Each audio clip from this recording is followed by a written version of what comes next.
Hello प्यारे बच्चों। बच्चों, इस वीडियो में हम आपकी क्लास 11 इंग्लिश एनसीईआरटी हॉर्नबिल उसका चैप्टर 7 द एडवेंचर, ये जयंत नार्लिकर सर ने लिखा है।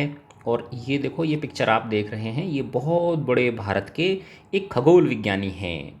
अभी 84 ईयर्स के हैं। अभी ये एस्ट्रोफिजिसिस्ट हैं। और ये बहुत बड़े वैज्ञानिक होने के साथ साथ बच्चों के लिए, स्टूडेंट्स के लिए विज्ञान कथाएं भी लिखते हैं। कक्षा 8 की बुक में भी एक बहुत प्यारी सी इनकी कहानी है।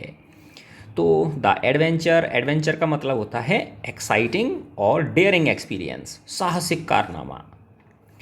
तो इसमें एक विज्ञान के बारे में भी है कि किस तरह से जो हम रियलिटी होती है, जो वास्तविकता होती है, वो वही नहीं होती जो हमें दिखाई दे रही होती है।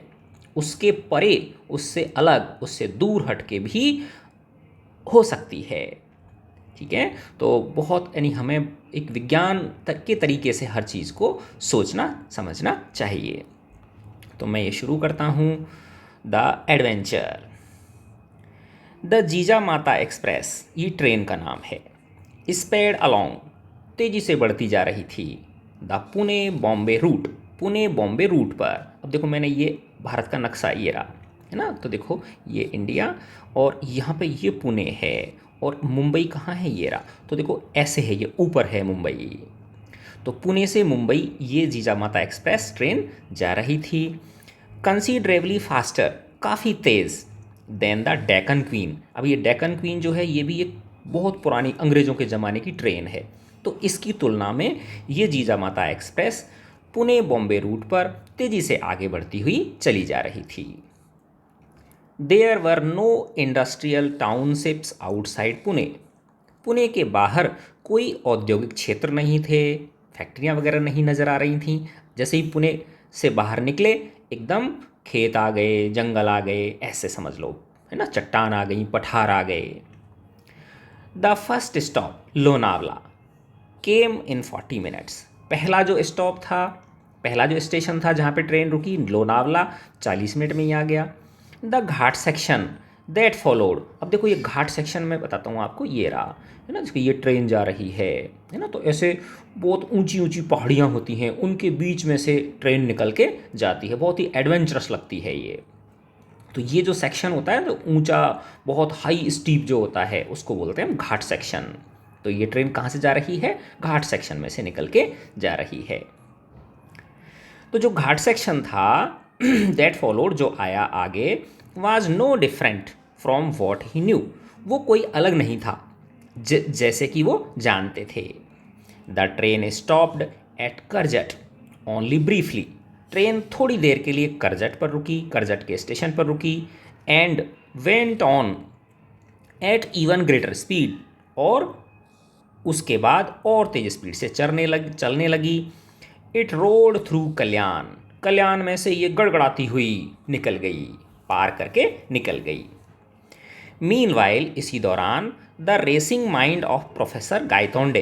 अब इसमें दो लोग हैं, एक तो ये है प्रोफेसर गायतोंडे हैं और एक दूसरे सज्जन हैं जिनका नाम है राजेंद्र। तो ये दोनों फ्रेंड्स हैं, वो भी साइंटिस्ट हैं, ये भी साइंटिस्ट हैं। तो मीनवाइल, इसी दौरान, द रेसिंग माइंड, तेज दौड़ने वाला दिमाग प्रोफेसर गायतोंडे का, had arrived at A plan, उसने एक प्लान सोच लिया, प्लान ऑफ एक्शन सोच लिया, इन बॉम्बे, जिसको अभी हम क्या बोलते हैं, मुंबई बोलते हैं, कि बॉम्बे में जाके, मुंबई में जाके वो क्या करेंगे। इंडीड, वास्तव में, एज ए हिस्टोरियन। अब ये जो प्रोफेसर गायतोंडे हैं, ये क्यों है, एक इतिहासकार हैं, है ना, जो इतिहास की पुस्तकें लिखते हैं, इतिहास का अध्ययन करते हैं, इतिहास का शोध करते हैं, रिसर्च करते हैं। तो एक हिस्टोरियन के रूप में ही फेल्ट, उन्होंने सोचा, he should have thought of it sooner, अरे इससे तो मुझे जल्दी सोच लेना चाहिए था। He would go to a big library, उन्होंने सोचा कि मैं एक बड़ी लाइब्रेरी में जाऊंगा। एंड ब्राउज, और खंगालूंगा, थ्रू हिस्ट्री बुक्स, इतिहास की किताबों को खंगाल डालूंगा। खंगालने का मतलब क्या है, उनमें ढूंढूंगा। दैट वाज द श्योरेस्ट वे, यही एक सबसे सही तरीका होगा, ऑफ फाइंडिंग आउट, पता करने का, how the present state of affairs was reached, कि ये जो वर्तमान की स्थिति है ये कैसे पहुंची। ही ऑल्सो प्लैंड इवेंचुअली यानी फाइनली, और उन्होंने फाइनली ये प्लान किया टू रिटर्न टू पुणे, कि वो पुणे लौट आएंगे, and have a long talk, और एक लंबी बातचीत करेंगे, डिस्कशन करेंगे विद राजेंद्र देश पांडे। किसके साथ? राजेंद्र देश पांडे के साथ। Who would surely help him, जो निश्चित ही उसकी मदद करेंगे, प्रोफेसर गायतोंडे की मदद करेंगे, अंडरस्टैंड वॉट हैड हैपन्ड, समझने में कि आखिर हुआ क्या था। दैट इज, बात यह है, अज्यूमिंग दैट, ये मानते हुए, इन दिस वर्ल्ड, इस संसार में, there existed someone called Rajendra Deshpande, कि इस संसार में एक व्यक्ति है जो राजेंद्र देश पांडे है। अब आपको ये थोड़ा सा ऐसा लग रहा होगा, अब आगे आपको ये समझ में आ जाएगा कि वो ऐसा क्यों कर रहे हैं, क्योंकि ये एक अलग डिफरेंट वर्ल्ड में चले जाते हैं, एक दूसरे संसार में ये मूव कर जाते हैं। The train stopped beyond the long tunnel, है ना, देखो ये चित्र दिखाया था मैंने, इसमें भी टनल में से पास होती है ये, है ना, ट्रेन किस में घुस रही है, देखो भी इधर ये देखो यहाँ पे, यहाँ तक पटरी नज़र आ रही है ना आपको, और इसके बाद ये क्या आ गया, पहाड़ आ गया, तो अब इस टनल में घुसेगी ये, ठीक है। ट्रेन रुकी टनल के उस पार। It was a small station, ये एक छोटा स्टेशन था, कॉल्ड सरहद, जिसका नाम सरहद था। An Anglo Indian in uniform went through the train checking permits, permits का मतलब टिकट है, एंग्लो इंडियन एक अंग्रेज, इन यूनिफॉर्म, उसने कैसी ड्रेस पहन रखी है, जैसे अंग्रेजी यूनिफॉर्म होती है, वो ट्रेन के अंदर आया और क्या चेक करने लगा, टिकट चेक करने लगा, यानी एक अंग्रेज टिकट चेकर ट्रेन के डिब्बे में आ गया। This is where the British Raj begins, you are going for the first time I presume, Khan Sahib asked. अब ये खान साहिब जो हैं उनकी बगल में कोई बैठे हुए यात्री हैं, वो इनसे पूछ रहे हैं कि आई प्रिज्यूम, मैं सोच रहा हूँ कि आपका ये पहली बार आप यहाँ आ रहे हो, you are going for the first time, कि तुम बॉम्बे पहली बार जा रहे हो। और देखो, this is where the British Raj begins, यहाँ से इस टनल के पार जो ये स्टेशन था सरहद, यहाँ से ब्रिटिश राज शुरू हो जाता है। यस, जब उसने कहा खान साहब ने कि आप पहली बार मुंबई जा रहे हो, तो फिर प्रोफेसर गायतोंडे बोले हाँ। The reply was factually correct, जो उनका उत्तर था वो वास्तव में ठीक था। Gangadhar Pant had not been to this Bombay before, यानी गंगाधर पंत इस वाले बॉम्बे में पहले कभी नहीं गए थे। मैंने बताया ना आपको, अभी थोड़ा देर बाद में समझ में आने लगेगा कि वो एक डिफरेंट वर्ल्ड में चले जाते हैं, तो उनको अब ये वाला बॉम्बे जो एक्चुअल बॉम्बे है उससे बिल्कुल क्या लग रहा है, अलग लग रहा है। अब देखो, वर्तमान में तो क्या है, भारत जो है ना बिल्कुल इंडिपेंडेंट कंट्री है, तो यहाँ पे तो अंग्रेजों का अब राज रहा नहीं, लेकिन उस ट्रेन में कौन आया टिकट चेक करने के लिए, एक अंग्रेज टीटी आया, ठीक है ना। तो यही बात इसमें बताई जा रही है। He ventured a question and Khan Sahib, how will you go to Peshawar, उन्होंने हिम्मत की एक क्वेश्चन पूछने की, उन्होंने एक क्वेश्चन पूछा कि आप पेशावर कैसे जाएंगे। अब ये पेशावर कहाँ है बच्चों, ये अभी पाकिस्तान में है ना, और पाकिस्तान पहले कहाँ था, भारत में था, लाहौर के से आगे है ये, ठीक है ना। तो जिस समय अंग्रेज़ों का राज था हमारे देश के ऊपर, उस समय तो भारत पाकिस्तान एक ही थे, तो जो ये पेशावर है ये किसका हिस्सा था, भारत का हिस्सा था, हिंदुस्तान का हिस्सा था। और अब उन्होंने पूछा, प्रोफेसर गायतोंडे ने पूछा कि खान साहिब आप पेशावर तक कैसे जाएंगे। अब खान साहब बोल रहे हैं, this train goes to the Victoria Terminus, कि ये जो ट्रेन है ये विक्टोरिया टर्मिनस तक जाती है, और ये जो विक्टोरिया टर्मिनस है अब इसका नाम बदल के क्या रख दिया गया है, छत्रपति शिवाजी टर्मिनस। टर्मिनस किसको बोलते हैं, स्टेशन को बोलते हैं, रेलवे स्टेशन, ठीक है। स्टेशन भी अब रेल का भी हो सकता है, वो एरोप्लेन का भी हो सकता है, ठीक है। I will take the Frontier Mail tonight out of Central, तो ये ट्रेन कहाँ जाएगी, विक्टोरिया टर्मिनस तक जाएगी, और मैं मुंबई सेंट्रल एक दूसरा रेलवे स्टेशन है, वहाँ से आज रात को फ्रंटियर मेल पकड़ लूँगा। ये फ्रंटियर मेल क्या है, ट्रेन का नाम है। ये अभी जैसे मुंबई से लेके और ये कहाँ तक जाती है, अमृतसर तक जाती है, ये जो फ्रंटियर मेल है ये वाली ट्रेन। खान साहब ने बता दिया। अब how far does it go, by what route. अब प्रोफेसर गायतोंडे पूछ रहे हैं कि कहाँ तक जाती है ये फ्रंटियर मेल और किस रूट से जाती है। अब खान साहब बोल रहे हैं Bombay to Delhi, then to Lahore and then Peshawar. तो देखो ये सब अब ये पुराने ज़माने में चले गए, पुराने टाइम में चले गए हैं। ये प्रोफेसर गायतोंडे कहाँ जा चुके हैं, ये पुराने संसार में जा चुके हैं, है ना, जब भारत और पाकिस्तान क्या थे, एक थे। तो वो कह रहे हैं खान साहिब कि मैं बॉम्बे टू दिल्ली जाऊंगा, वहाँ से लाहौर जाएगी ये ट्रेन और फिर वहाँ से कहाँ तक जाएगी, पेशावर तक जाएगी। ए लॉन्ग जर्नी, बहुत लंबी जर्नी है। I will reach Peshawar the day after tomorrow, मैं परसों पेशावर जाके पहुँचूँगा। देयर आफ्टर, उसके बाद Khan Sahib spoke A lot about his business, Khan Sahib ने अपने बिजनेस के बारे में बहुत सारी बातें की। एंड गंगाधर पंत, और Gangadhar Pant was a willing listener, वो एक अच्छे श्रोता थे, बहुत ध्यान से उनकी बातें सुन रहे थे। फॉर, क्योंकि इन दैट वे, इस तरह से, he was able to get some flavour of life, वो एक जीवन के जो विविध पहलू थे उस समय के, उनको वो सुन पा रहे थे। इन दिस इंडिया, इस भारत के, दैट वाज सो डिफरेंट, जो कि बिल्कुल क्या था, अलग था, है ना। तो देखो इस चीज़ को आपको ध्यान रखना है कि अभी जो ये चल रहा है, अभी जो अपन पढ़ रहे हैं, ये जो प्रोफेसर गायतोंडे हैं ये दूसरे संसार में पहुंच जाते हैं, है ना। ऐसे समझो कि 200 वर्ष पहले पहुंच गए ये, ठीक है ना। तो उस संसार को ये महसूस कर रहे हैं जो बिल्कुल कैसा है, डिफरेंट है। तो इसलिए ये उन खान साहब की बातों को बहुत ध्यान से सुन रहे हैं। The train now passed through the sub urban rail traffic, अब जो ट्रेन है वो गुजरी सब अर्बन रेल ट्रैफिक से, है ना। सब अर्बन का मतलब होता है जैसे जो मुख्य सिटी होता है, जो शहर होता है, उससे दूर, है ना, छोटे छोटे और होते उसी के हिस्से हैं वो। मुंबई अपने आप में क्या एक बहुत बड़ा महानगर है ना, तो बहुत बड़े एरिया में फैला हुआ है। तो जो दूर कॉलोनीज होती हैं उनको सब अर्बन एरिया कहा जाता है। तो वहाँ से गुजरी ट्रेन। द ब्लू कैरिजेस, जो नीले डिब्बे थे रेलगाड़ी के, कैरीड द लेटर्स, अब वो दूसरी ट्रेन दिख रही हैं उनको, जिस ट्रेन में से जा रहे हैं वो उसकी बगल वाली पटरी पर दूसरी ट्रेन दिख रही है और उसके जो नीले डिब्बे हैं उन पर ये शब्द लिखे हुए हैं, GBMR ऑन द साइड। उस ट्रेन की साइड की में क्या लिखे हुए हैं, GBMR लिखा हुआ है। अब इसमें बताया आगे, ये देखो GBMR का मतलब क्या है, Greater Bombay Metropolitan Railway, GBMR, Greater Bombay Metropolitan Railway. Explained Khan Sahib ने प्रोफेसर गायतोंडे को ये बात बताई।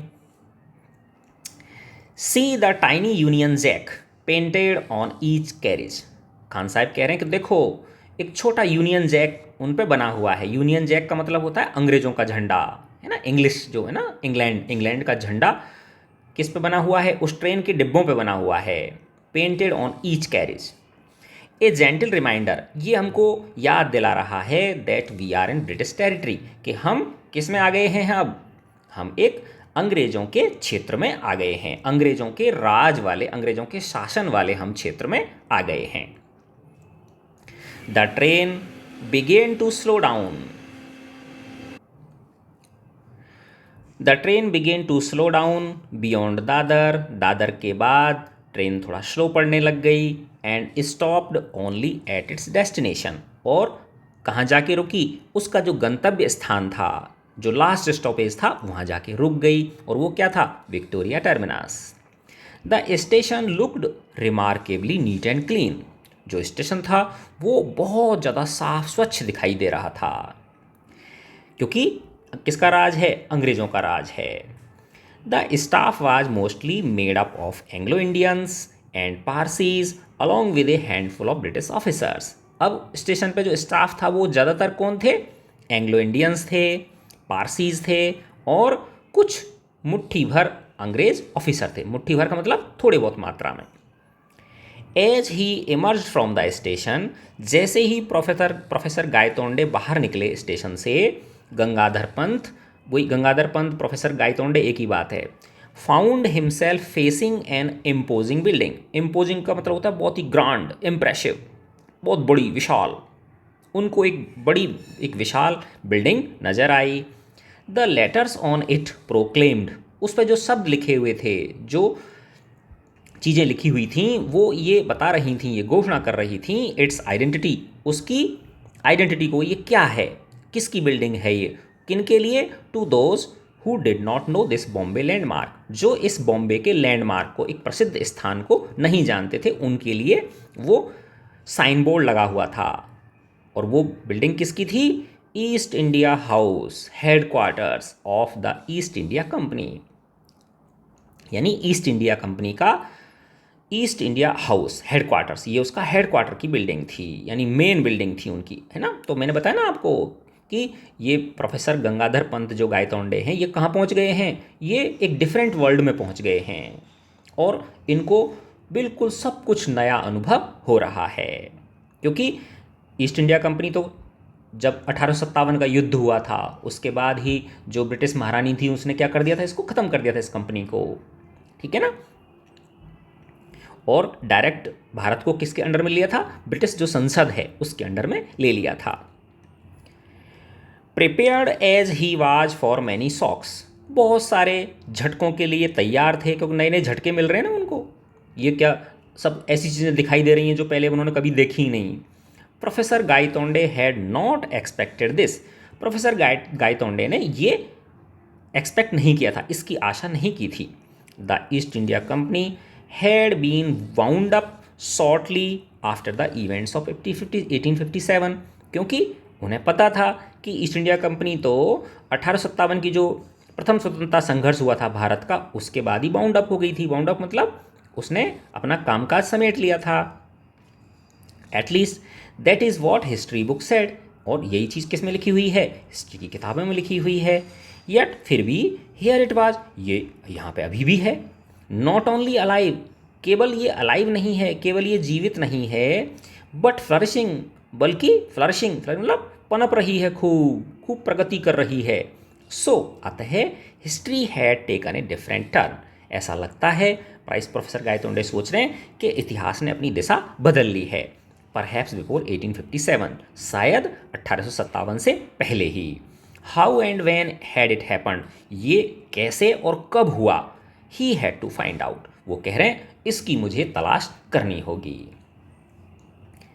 As he walked along the Hornby road, जब वो हॉर्नबाई रोड के सहारे सहारे जा रहे हैं, at as it was called, जैसा कि उस रोड का नाम हॉर्नबाई रोड कहा जाता था। ही फाउंड, उन्होंने पाया, a different set of shops, अलग अलग प्रकार की, अलग तरह की दुकानें and office buildings. There was no handloom house building, वहाँ पे कोई हैंडलूम हाउस की बिल्डिंग नहीं थी। इंस्टीड, इसके बजाय there were Boots and Woolworth departmental stores, imposing offices of Lloyds, Barclays and other British banks as in a typical high street in town in England। अब यो कह रहे हैं कि होना तो क्या चाहिए था, वहाँ हैंडलूम हाउस की बिल्डिंग होनी चाहिए थी, जबकि उसके उल्टा क्या है, वहाँ पे boots and Woolworth departmental stores हैं, जो कि अंग्रेज़ों के यहाँ पाए जाते हैं, इंग्लैंड में पाए जाते हैं। बड़ी बड़ी ग्रांड ऑफिसेज हैं, किसके, लॉयड्स, ये इंग्लिश कंपनी है, अंग्रेज़ों की कंपनी है। बर्कलेज एंड ब्रिटिश बैंक्स, ये सब क्या हैं, अंग्रेज़ों के वो हैं बैंक और उनके ऑफिसेज हैं, जैसे कि एक टिपिकल हाई स्ट्रीट इंग्लैंड के टाउन में होती हैं। तो उनको क्या हो रहा है, बिल्कुल सब नए नए एक्सपीरियंस हो रहे हैं। ही टर्न राइट, वो दाएं मुड़ गए, अलॉन्ग होम स्ट्रीट की ओर, एंड एंटर्ड फॉब्स बिल्डिंग, और फॉब्स बिल्डिंग में प्रवेश कर गए। I wish to meet mister Vinay Gaitonde please, अब ये विनय गायतोंडे इनके बेटे हैं, तो ये कह रहे हैं कि मैं मिस्टर विनय गायतोंडे से मिलना चाहता हूँ। He said to the English receptionist, उन्होंने जो एक उस फॉर्ब्स के ऑफिस में, जो फॉर्ब्स कंपनी है इसके ऑफिस में जो अंग्रेज़ स्वागत होती है ना, स्वागत कक्ष जो होता है, वहाँ पे रिसेप्शनिस्ट बैठी रहती हैं, है ना, उससे पूछा। See search through the telephone list, उसने टेलीफोन लिस्ट में से सर्च किया, द स्टाफ लिस्ट में देखा, and then through the directory of employees, और उसने फिर जो कर्मचारियों की डायरेक्टरी थी उसमें देखा, of all the branches of the firm की जितनी भी बॉम्बे में ब्रांचेस थी उन सब के बारे में उसने देखा। सी शुक हर हेड एंड सेड, उसने अपना सिर हिलाते हुए कहा, I am afraid I can't find any one of the name either here और इन एनी और ऑफ अवर ब्रांचेस। उसने कहा कि मुझे ना तो हमारी यहाँ इस ब्रांच में ना अन्य किसी भी ब्रांच में मुंबई की इस नाम का कोई व्यक्ति हमारे यहाँ नहीं है। Are you sure he works here, क्या तुम्हें पक्का पता है वो यहाँ पे काम करता है। अब एक तरह से कैसे मिले उनको, क्योंकि वो तो एक डिफरेंट वर्ल्ड में जा चुके हैं। दिस वाज ए ब्लो, ये एक झटका था उनके लिए, तेज झटका था। नॉट टोटली अनएक्सपेक्टेड, हालांकि ये पूरी तरह से अप्रत्याशित नहीं था, क्योंकि झटके पे झटके मिल रहे थे उनको, लेकिन हाँ ये एक बड़ा झटका था, लेकिन अप्रत्याशित नहीं था। अप्रत्याशित मतलब जिसकी कल्पना उन्होंने न की हो। अब वो कह रहे हैं if he himself were dead in this world, कि जब वो खुद ही संसार के लिए मरे हुए हैं, क्योंकि सब कुछ अलग दिख रहा है बिल्कुल। What guarantee had he that his son would be alive, तो इसकी क्या गारंटी है कि उसका पुत्र जिंदा होगा। इंडीड, वास्तव में सच तो ये है, he may not even have been born, शायद उसने जन्म ही नहीं लिया हो, क्योंकि वो कहाँ जा चुके हैं, पहले जा चुके हैं, पूर्व में पहुँच गए हैं, है ना। पूर्व का मतलब 200 साल पहले पहुँच गए, ऐसे मान लो, ठीक है। He thanked the girl politely, उन्होंने उस लड़की को धन्यवाद दिया। एंड केम आउट, और बाहर आ गए, उस रिसेप्शनलिस्ट को धन्यवाद दिया और बाहर आ गए। It was characteristic of him, ये उनकी खासियत थी, not to worry about where he would stay, वो इसकी चिंता नहीं करते थे कि रुकेंगे कहाँ रात को, समय कहाँ निकालेंगे, रात को कहाँ ठहरेंगे। His main concern was to make his way to the library, उनको सब जगह चिंता किसकी हो रही थी कि मैं लाइब्रेरी कैसे पहुंचूं जल्दी से जल्दी। ऑफ द एशियाटिक सोसाइटी की जो लाइब्रेरी है, ये इसमें क्या मिलती हैं, इतिहास से संबंधित किताबें मिलती हैं, कि मैं जल्दी जल्दी कैसे पहुंचूं वहाँ एशियाटिक सोसाइटी की लाइब्रेरी में। To solve the riddle of history, इस इतिहास की पहेली को सॉल्व करने के लिए। ग्रैबिंग ए क्विक लंच, एक फटाफट से उन्होंने लंच लिया, फटाफट से लंच खाया। एट ए रेस्टोरेंट में। He made his way to town hall, और वो किधर चल दिए, टाउन हॉल की ओर चल दिए, जहाँ पे क्या है, लाइब्रेरी थी। येस, टू हिज रिलीफ, हाँ उनको थोड़ी राहत मिली, किससे, the town hall was there, कि वहाँ पे टाउन हॉल था, क्योंकि अब तक तो सब ऐसा मिल रहा था उनको, कुछ जैसा वो सोच रहे थे वैसा था ही नहीं। उन्होंने सोचा हैंडलूम हाउस की बिल्डिंग होनी चाहिए, लेकिन उसकी जगह क्या था, ईस्ट इंडिया कंपनी का हेडक्वार्टर था, और वो ब्रिटिश बैंक्स थी, बहुत बड़े बड़े ब्रिटिश जो शोरूम्स थे, मॉल थी, वो उस तरह की चीज़ें थी। टाउन हॉल वहाँ था।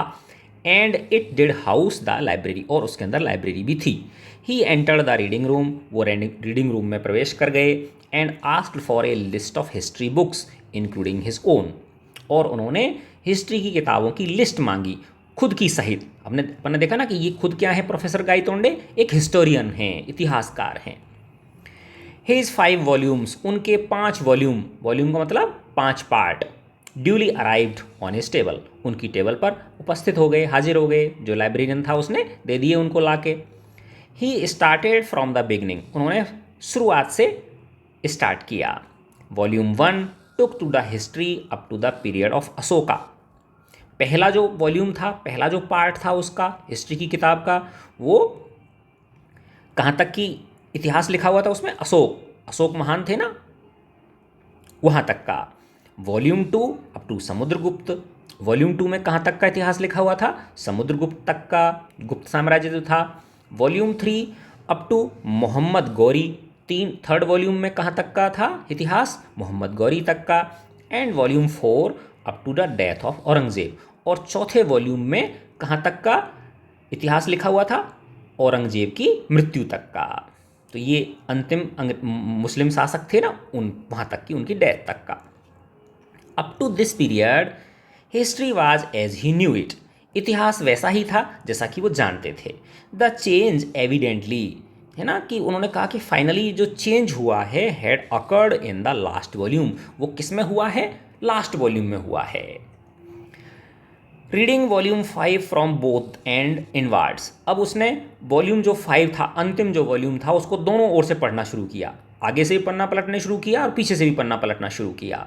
गंगाधर पंत फाइनली कन्वर्ज्ड, और अंत में वो वहाँ पे आ गए ऑन द प्रीसाइज मोमेंट, उस विशेष क्षण पर, उस एग्जैक्ट क्षण पर पहुँच गए वो, where history had taken a different turn, जहाँ पर इतिहास ने अपनी दिशा बदल ली थी। That page in the book described the battle of Panipat. उस किताब में, उस पेज पे, सॉरी, उस पेज पर, उस बुक के उस पेज पर वर्णन किया हुआ था पानीपत के बैटल का, जो थर्ड बैटल था पानीपत का। किस किस में हुआ था ये? मराठा आर्मी जो थी, है ना, उसमें, और एक अफगान शासक थे अहमद शाह अब्दाली, उनके, इन दोनों के बीच हुआ था। तो उस पेज पर उस युद्ध का वर्णन था। एंड इट मैंशनड दैट, और उसमें लिखा हुआ था कि the Marathas won it handsomely, कि मराठा आर्मी ने, मराठा लोगों ने उसे बहुत अच्छी तरह से जीत लिया था। अब है एक्चुअल में उल्टा। एक्चुअल जो हिस्ट्री है उसमें क्या है कि मराठा आर्मी किससे हार गई थी? अहमद शाह अब्दाली की जो आर्मी थी उससे हार गई थी। तभी तो अंग्रेज़ों का कब्ज़ा हो गया, नहीं तो अंग्रेज़ों को मराठों ने नाकों चने चब्बा दिए थे। नाकों चने चब्बाने का मतलब क्या है? यानी बहुत तगड़ी शिकस्त उन्होंने अंग्रेज़ों को दी थी। अगर उस युद्ध में, बच्चों, अगर उस युद्ध में मराठा जो लोग थे, मराठा जो थे ना, शिवाजी महाराज, शिवाजी जो थे, छत्रपति शिवाजी महाराज जो थे, अगर वो, उनकी जो आर्मी थी, उनके जो, और मतलब उनके पुत्र वगैरह है ना, उनके जो डिसेंडेंट्स थे, है ना, इसमें आगे नाम आएगा उनका, है ना, सदाशिवराव और एक और है नाम, ठीक है ना। तो अगर वो हारते नहीं उस अहमद शाह अब्दाली से, तो बच्चों भारत पर अंग्रेज़ों का राज स्थापित नहीं हो पाता, ठीक है ना, क्योंकि वो मराठे अंग्रेज़ों को भगा देते। चलो, जैसा हिस्ट्री को लेना होता है वैसा ही होता है। तो उस पेज पर पानीपत के तृतीय युद्ध के बारे में लिखा हुआ था, और उसमें क्या लिखा हुआ था? बिल्कुल अलग चीज़ लिखी हुई थी कि मराठे जीत गए उस युद्ध को। Abdali was rooted and he was chased back. Abdali को वापस भेज दिया गया और उसका पीछा किया गया काबुल तक by the triumphant Maratha army. जो विजयी मराठा आर्मी थी उसने उसे कहाँ तक जाके खदेड़ा, खदेड़ते ले गए उसको काबुल तक। काबुल तक उसका पीछा करते रहे कि वापस नहीं आ जाए। और वो आर्मी, मराठा आर्मी, किनके नेतृत्व में थी? Led by Sadashivrao Bhau and his Neiphiu the young विश्वास राव। तो ये दो लोग थे, एक सदाशिवराव भाऊ थे और उनका भतीजा जो नवयुवक विश्वास राव था। तो इसमें उस पेज पर ये चीज़ लिखा हुआ था कि सदाशिवराव भाऊ और जो विश्वास राव थे वो जीत गए, और अब्दाली जो था, अहमद शाह अब्दाली, वो हार गया। लेकिन असल में उल्टा है। तो ये सब ऐसा क्यों है? क्योंकि ये कहाँ पहुँच गए हैं? बैक में पहुँच गए हैं, ठीक है। और देखो ये बहुत ही इंटरेस्टिंग है, अभी आपको आगे धीरे धीरे समझ में आता चला जाएगा। The book did not go into a blow by blow account. उस बुक में डिटेल्स नहीं लिखी हुई थी, यानी हर छोटी छोटी घटना ऑफ द बैटल, युद्ध के बारे में हर छोटी छोटी घटना नहीं लिखी हुई थी। बस इतना लिखा हुआ था कि मराठे जीत गए हैंडसमली, और उन्होंने जो अहमद शाह अब्दाली था उसको कहाँ तक खदेड़ा? काबुल तक, अफगानिस्तान की राजधानी ना काबुल, वहाँ तक उसको खदेड़ के ले गए। रादर इट एलेबोरेटेड, बल्कि इसमें डिटेल रूप से ये वर्णन किया हुआ था, एलेबोरेटेड इन डिटेल, इसमें विस्तृत रूप से ये लिखा हुआ था इट्स कॉन्सिक्वेंसेस, कि उसके क्या परिणाम हुए for the power struggle in India, कि भारत में जो सत्ता के लिए संघर्ष हो रहा था उसमें क्या उसका प्रभाव हुआ, इस युद्ध का क्या निर्णायक प्रभाव हुआ, उस चीज़ के बारे में ज़्यादा वर्णन किया गया था। Gangadhar Pant read through the account avidly. Gangadhar Pant ने उस अकाउंट को, है ना, उस वर्णन को बहुत ही इंटरेस्ट के साथ, उत्साह के साथ पढ़ा। एविडली का मतलब विद ग्रेट इंटरेस्ट, एंथुजियाज्म के साथ पढ़ा। The style of writing was unmistakably his, कि जो लिखने की स्टाइल थी वो खुद की ही थी, क्योंकि वो पांचों वॉल्यूम कौन के थे? इनके खुद के ही थे वो, है ना, क्योंकि ये कहाँ पहुँच गए हैं? डिफरेंट वर्ल्ड में पहुँच गए हैं। Yet he was reading the account for the first time, लेकिन ये क्या? ऐसा तो उन्होंने वो उनको कह रहा कि मैं तो खुद ही इसको पहली बार पढ़ रहा हूँ। तो ये एक मिस्ट्री सी आपको लगेगी, और जब तक ये लेसन ख़त्म होगा तब तक ये मिस्ट्री आपको समझ में अच्छी तरह से आ जाएगी।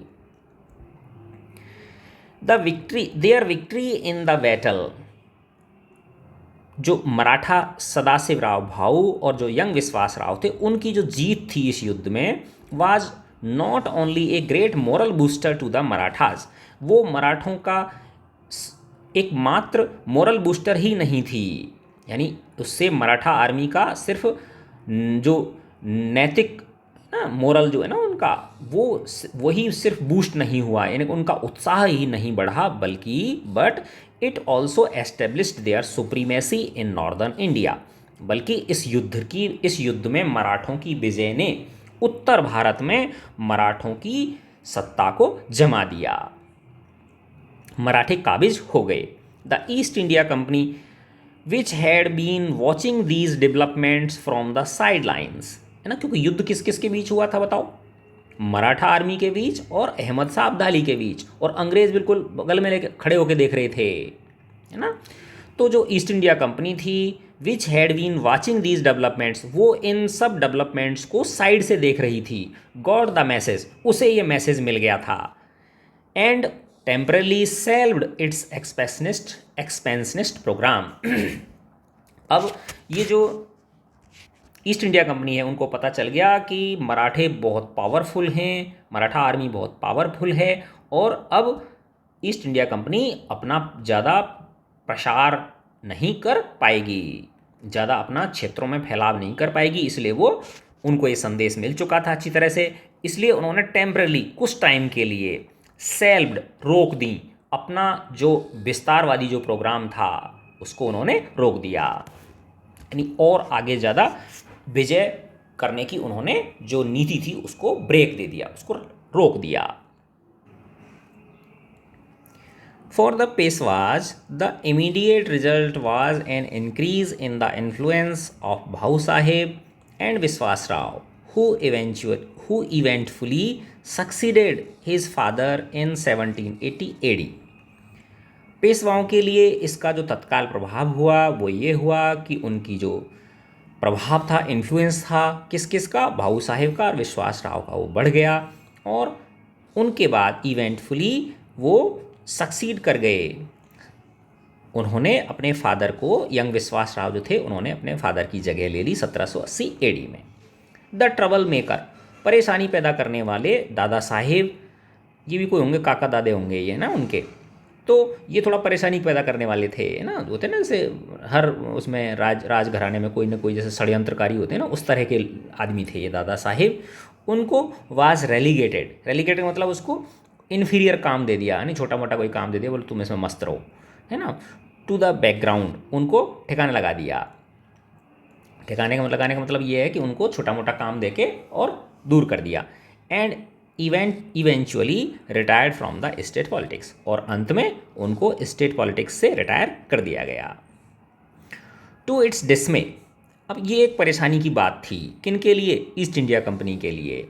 Met its match in the new Maratha ruler Vishwas Rao, कि अब उनकी बराबर टक्कर लेने वाला एक मराठा शासक विश्वास राव पैदा हो गया था, क्योंकि अब तक तो किन का बोलबाला चल रहा था, ईस्ट इंडिया कंपनी का चल रहा था। अब उनके लिए एक दुखद समाचार ये था कि विश्वास राव उनकी टक्कर का आ गया मैदान में। ही हैंड हिज ब्रदर, विश्वास राव और उनके भाई Madhav Rao, combined political acumen, है ना। एक्यूमन का मतलब होता है बच्चों, जो कोई ऐसे समझो एक तरह से कि किसी के अंदर ये क्षमता होती है कि वो गुड जजमेंट्स ले, अच्छे निर्णय ले, है ना, और तुरंत निर्णय ले समय और परिस्थितियों के अनुसार, विद वेलर, साहस के साथ, एंड सिस्टमेटिकली, और उन्होंने बड़े सिस्टमेटिक तरीके से एक्सपेंडेड देयर इन्फ्लुएंस, अपने प्रभाव को बढ़ाया, अपना राज्य क्षेत्र आगे बढ़ाया ऑल ओवर इंडिया, पूरे भारत में। यानी अब मराठे अपना साम्राज्य पूरे भारत में फैलाने लगे। द कंपनी वाज रिड्यूस्ड, जो ईस्ट इंडिया कंपनी थी उसको घटा के सीमित कर दिया गया, to the pockets of influence, उनका जो प्रभाव क्षेत्र था ईस्ट इंडिया कंपनी का, उसको बस छोटे से क्षेत्र में नियर बॉम्बे के आसपास ही सीमित कर दिया। बॉम्बे, कैलकाटा एंड मद्रास, है ना। कैलकाटा अब कोलकाता हो गया है, मद्रास अब चेन्नई हो गया है, और मुंबई आपको पता ही है मुंबई, बॉम्बे अब मुंबई है। तो ईस्ट इंडिया, इन दोनों भाइयों ने, यंग विश्वासराव और माधवराव, उनकी सूझबूझ ने और उनके साहस वीरता ने जो ईस्ट इंडिया कंपनी थी उसके प्रभाव को बस किस कहाँ तक सीमित कर दिया, बॉम्बे, कैलकाटा और मद्रास तक ही सीमित कर दिया। Just like it's European rivals, जैसे कि उनके जो अन्य यूरोपीय प्रतिस्पर्धी थे, क्योंकि भारत में व्यापार करने के लिए सिर्फ अंग्रेजी नहीं आए थे, फ्रांसीसी भी आए थे, स्पेनिश भी आए थे, है ना, पुर्तगाली भी आए थे। तो उन्हीं की तरह इनको भी क्या कर दिया गया, सीमित कर दिया गया, है ना। Rivals the Portuguese and the French, फ्रांसीसियों की तरह। For political reasons the Peshwas kept puppet Mughal regime alive in Delhi. राजनीतिक कारणों से पेशवा लोगों ने उस दिल्ली दरबार में मुगल जो एम्परर थे, शासक, उनको एक तरह से कठपुतली की तरह बनाए रखा, यानी बस नाम के शासक। इन द 19th सेंचुरी, 19वीं शताब्दी में, दीज डी फैक्टो रूलर्स, जो वास्तव में शासक तो यही थे, है ना, और वो तो मुगल जो शासक था दिल्ली में, वो तो बस खाली नाम का था। तो डिफैक्टो रूलर्स यानी एक्चुअल रूलर्स तो यही थे। From Pune were astute enough to recognise. तो इनके अंदर एस्ट्यूट का मतलब होता है बच्चों कि ऐसी क्षमता होना कि हम एक्यूरेटली ये अनुमान लगा सकें कि किस परिस्थिति में किस तरह से बिहेव करना चाहिए और उसका खुद फायदा उठा सकें। तो ये इतने बहुत ब्रिलियंट थे दोनों भाई। तो in the 19th century these de facto rulers from Pune were astute enough to recognise the importance of the technology, है ना, technological age dawning in Europe, है ना। तो देखो एक्चुअल में ये नहीं है, बस ये देखो क्या है कि हिस्ट्री ने डिफरेंट टर्न ले लिया है ना। एक्चुअल में तो राज किन का रहा, अंग्रेज़ों का ही रहा, है ना। और मराठे क्या हो गए थे, हार गए थे उस अहमद शाह अब्दाली से। तो अंग्रेज़ों ने फिर मराठों को क्या कर दिया था, जीत लिया था, ठीक है। लेकिन अब इस पाठ में एक अलग तरह से इसको समझाया गया है, ठीक है ना। तो ऐसा है कि भाई अगर ऐसे समझो कि वो जो मराठे हैं वो उस अहमद शाह अब्दाली से नहीं हारते तो ऐसा कुछ हो सकता था, ठीक है ना। तो ये इतने दोनों इतने ज़्यादा दूरदर्शी थे कि ये रिकॉग्नाइज कर पाए, ये पहचान पाए the importance of technological age, जो तकनीकी युग प्रारंभ होने वाला था, डानिंग का मतलब प्रारंभ होने वाला था यूरोप में, जो प्रारंभ हो चुका था, उसका महत्व ये जान गए थे। इसलिए उन्होंने दे setup their own centres for science and technology, है ना। एक तरह से ऐसे मान के चलो बच्चों कि ये एक लेखक की कल्पना है ना। जो प्रोफेसर जयंत नार्लिकर हैं, इन्होंने एक कल्पना की है कि काश अगर ऐसा होता कि अहमद शाह अब्दाली हार जाता और मराठे जीत जाते, है ना, तो अंग्रेज़ों का शासन भारत पे नहीं होता और हिस्ट्री क्या ले लेती, बिल्कुल अलग रास्ता ले लेती, ठीक है ना। तो दे सेटअप देयर, उन दोनों भाइयों ने स्थापित कर दिए खुद के सेंटर्स, साइंस एंड टेक्नोलॉजी के, विज्ञान और तकनीकी के। हेयर, यहाँ पर the East India company saw another opportunity, east India Company ने एक दूसरा मौका ढूंढा टू एक्सटेंड इट्स इन्फ्लुएंस, कि अब अपना प्रभाव बढ़ाने का ये अच्छा मौका है कि इनको, कि हम तुम्हारी साइंस एंड टेक्नोलॉजी में मदद करेंगे, है ना, इस तरह से इनको काबू में ले सकते हैं। It offered it aid and experts, तो ईस्ट इंडिया कंपनी ने कहा कि देखो हम आपको नई टेक्नोलॉजी देने में आपकी मदद करेंगे, एक्सपर्ट्स देने में हम आपको मदद करेंगे। लेकिन वो दोनों वाइज रूलर्स थे। They were accepted only make the local centre self sufficient. देखो बहुत बड़ी बात है बच्चों कि उन दोनों भाइयों ने अंग्रेज़ों की ये जो चाल थी, है ना, इसको सिर्फ कहाँ तक स्वीकार किया कि हम तुम्हारी मदद तो स्वीकारेंगे लेकिन कंप्लीटली तुम पे डिपेंडेंट नहीं होंगे, बल्कि हम तुम्हारी हेल्प कितना लेंगे कि जो हमारे लोकल सेंटर्स हैं वो आत्मनिर्भर हो जाएं, है ना, यानी हम पूरी तरह तुम पे डिपेंडेंट नहीं होना चाहते हैं। अब आगे द 20th सेंचुरी जो 20वीं शताब्दी शुरू हो गई थी, brought about further changes inspired by the west. अब चूंकि पश्चिम में लोकतंत्र स्थापित हो चुके थे जगह जगह, तो भारत भी के अंदर भी प्रभाव तो उसका पड़ना ही था। तो 20th जो 20वीं शताब्दी थी उसमें कुछ और परिवर्तन आए। किसके द्वारा? पश्चिम से प्रभावित होकर, पश्चिमी देशों से प्रभावित होकर India move towards a democracy. Bharat किसकी ओर बढ़ गया? लोकतंत्र की ओर बढ़ गया। बाई देन, तब तक the पेशवाज had lost their enterprise. Peshwa जो थे वो कमज़ोर पड़ गए थे। एंड देवर ग्रेजुअली, और वो धीरे धीरे replaced by democratically elected bodies. उनको धीरे धीरे किनसे? लोकतांत्रिक रूप से चुनी गई जो संस्थाएं थीं उनसे उनको रिप्लेस कर दिया गया। यानी उनके राज का स्थान अब लोकतांत्रिक रूप से चुनी गई संस्थाओं द्वारा ले लिया गया। इलेक्शन के द्वारा चुने गए जो प्रतिनिधि थे अब वो राज करने लगे। द सल्तनत एट दिल्ली सर्वाइव्ड। जो दिल्ली सल्तनत थी वो अभी भी सर्वाइव कर रही थी, इवन दिस ट्रांजिशन, इस संक्रमण काल में भी, लार्जली बिकॉज, कारण ये था उसका, इट वील्डेड नो रियल इन्फ्लुएंस, क्योंकि उसका असल में कोई प्रभाव था ही नहीं, क्योंकि वो तो क्या थे, बस नाम मात्र के थे। द शहंशाह ऑफ दिल्ली, जो दिल्ली के शहंशाह थे, was no more than a figurehead और रबर स्टैम्प। वो तो बस क्या थे? एक रबड़ की मोहर थे, है ना, यानी जिसका कोई वो नहीं होता, पावर नहीं होती उसके पास। निर्णय लेने वाले दूसरे होते हैं, बस तुम्हें उनको तो खाली अप्रूवल देनी पड़ती है। जैसे हमारे भारत में है कि मुख्य जो पावर किसके हाथ में होती है? प्राइम मिनिस्टर के हाथ में होती है ना। और प्रेसिडेंट जो होता है, राष्ट्रपति, उसको तो प्राइम मिनिस्टर्स की रिकमेंडेशंस को क्या करना पड़ता है? स्वीकार करना ही पड़ता है। एक आध बार वो लौटा सकता है, लेकिन अंततः उसे स्वीकार करना ही होता है। तो ऐसे ही जो शहंशाह था दिल्ली के, है ना, वो क्या थे? एक तरह से रबर स्टैम्प थे। The recommendations made by the central parliament, यानी जो सेंट्रल पार्लियामेंट थी, केंद्रीय जो संसद थी, उसकी जो रिकमेंडेशंस आएंगी उनको किसके द्वारा? शहंशाह के द्वारा अप्रूवल दी ही जाएगी। एज ही रीड ऑन, जैसे वो पढ़ते जा रहे थे, कहाँ बैठे हुए बताओ? गंगाधर पंत लाइब्रेरी में बैठे हुए हैं, ये पढ़ रहे हैं सारी चीज़ें। एज ही रीड ऑन, जब उसको पढ़ते हैं, Gangadhar Pant began to appreciate, Gangadhar Pant जो हैं, प्रोफेसर गायतोंडे, वो अप्रिशिएट करने लगे, है ना, रिकॉग्नाइज करने लगे, वैल्यू करने लगे, रेस्पेक्ट करने लगे the India he had seen, उस भारत की जिसको उन्होंने देखा।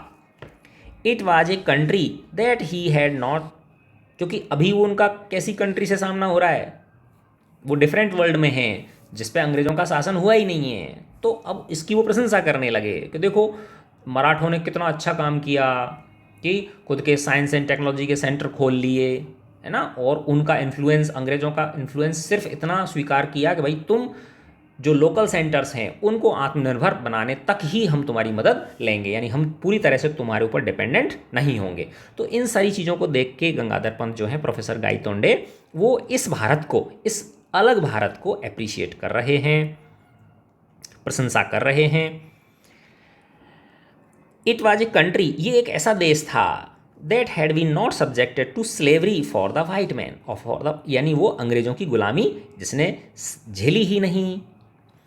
It had learn to stand on its feet, एक ऐसा भारत जिसने अपने पैरों पर खड़ा होना सीख लिया। And knew what self respect was, और भारत यह जानता था कि आत्म जो स्वाभिमान होता है वो क्या होता है।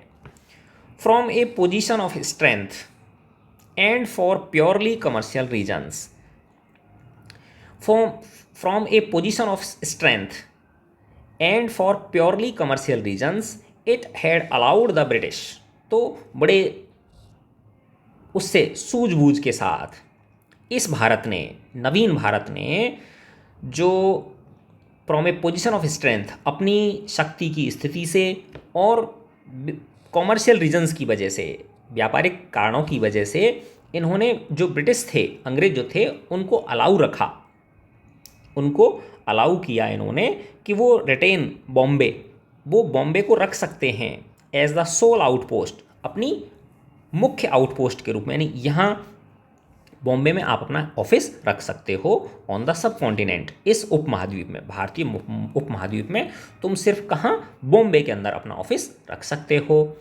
That lease was to expire in year 2001, according to a treaty of 1908, यानी 1908 में मराठा लोगों ने, मराठा आर्मी ने, मराठा शासकों ने इन अंग्रेज़ों के साथ एक ट्रीटी की थी, संधि की थी, है ना।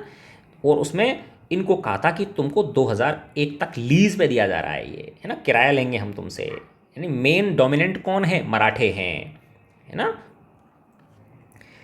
Gangadhar Pant could not help comparing the country he new with what he was witnessing around him.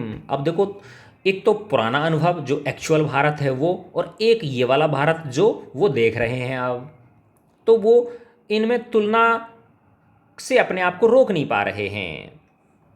But at the same time, लेकिन उसी समय, ही फेल्ट दैट, उन्होंने महसूस किया कि हिज इन्वेस्टिगेशंस वर इनकम्प्लीट, कि उनकी जो इन्वेस्टिगेशंस हैं, उनकी जो जांच है वो अभी अधूरी है।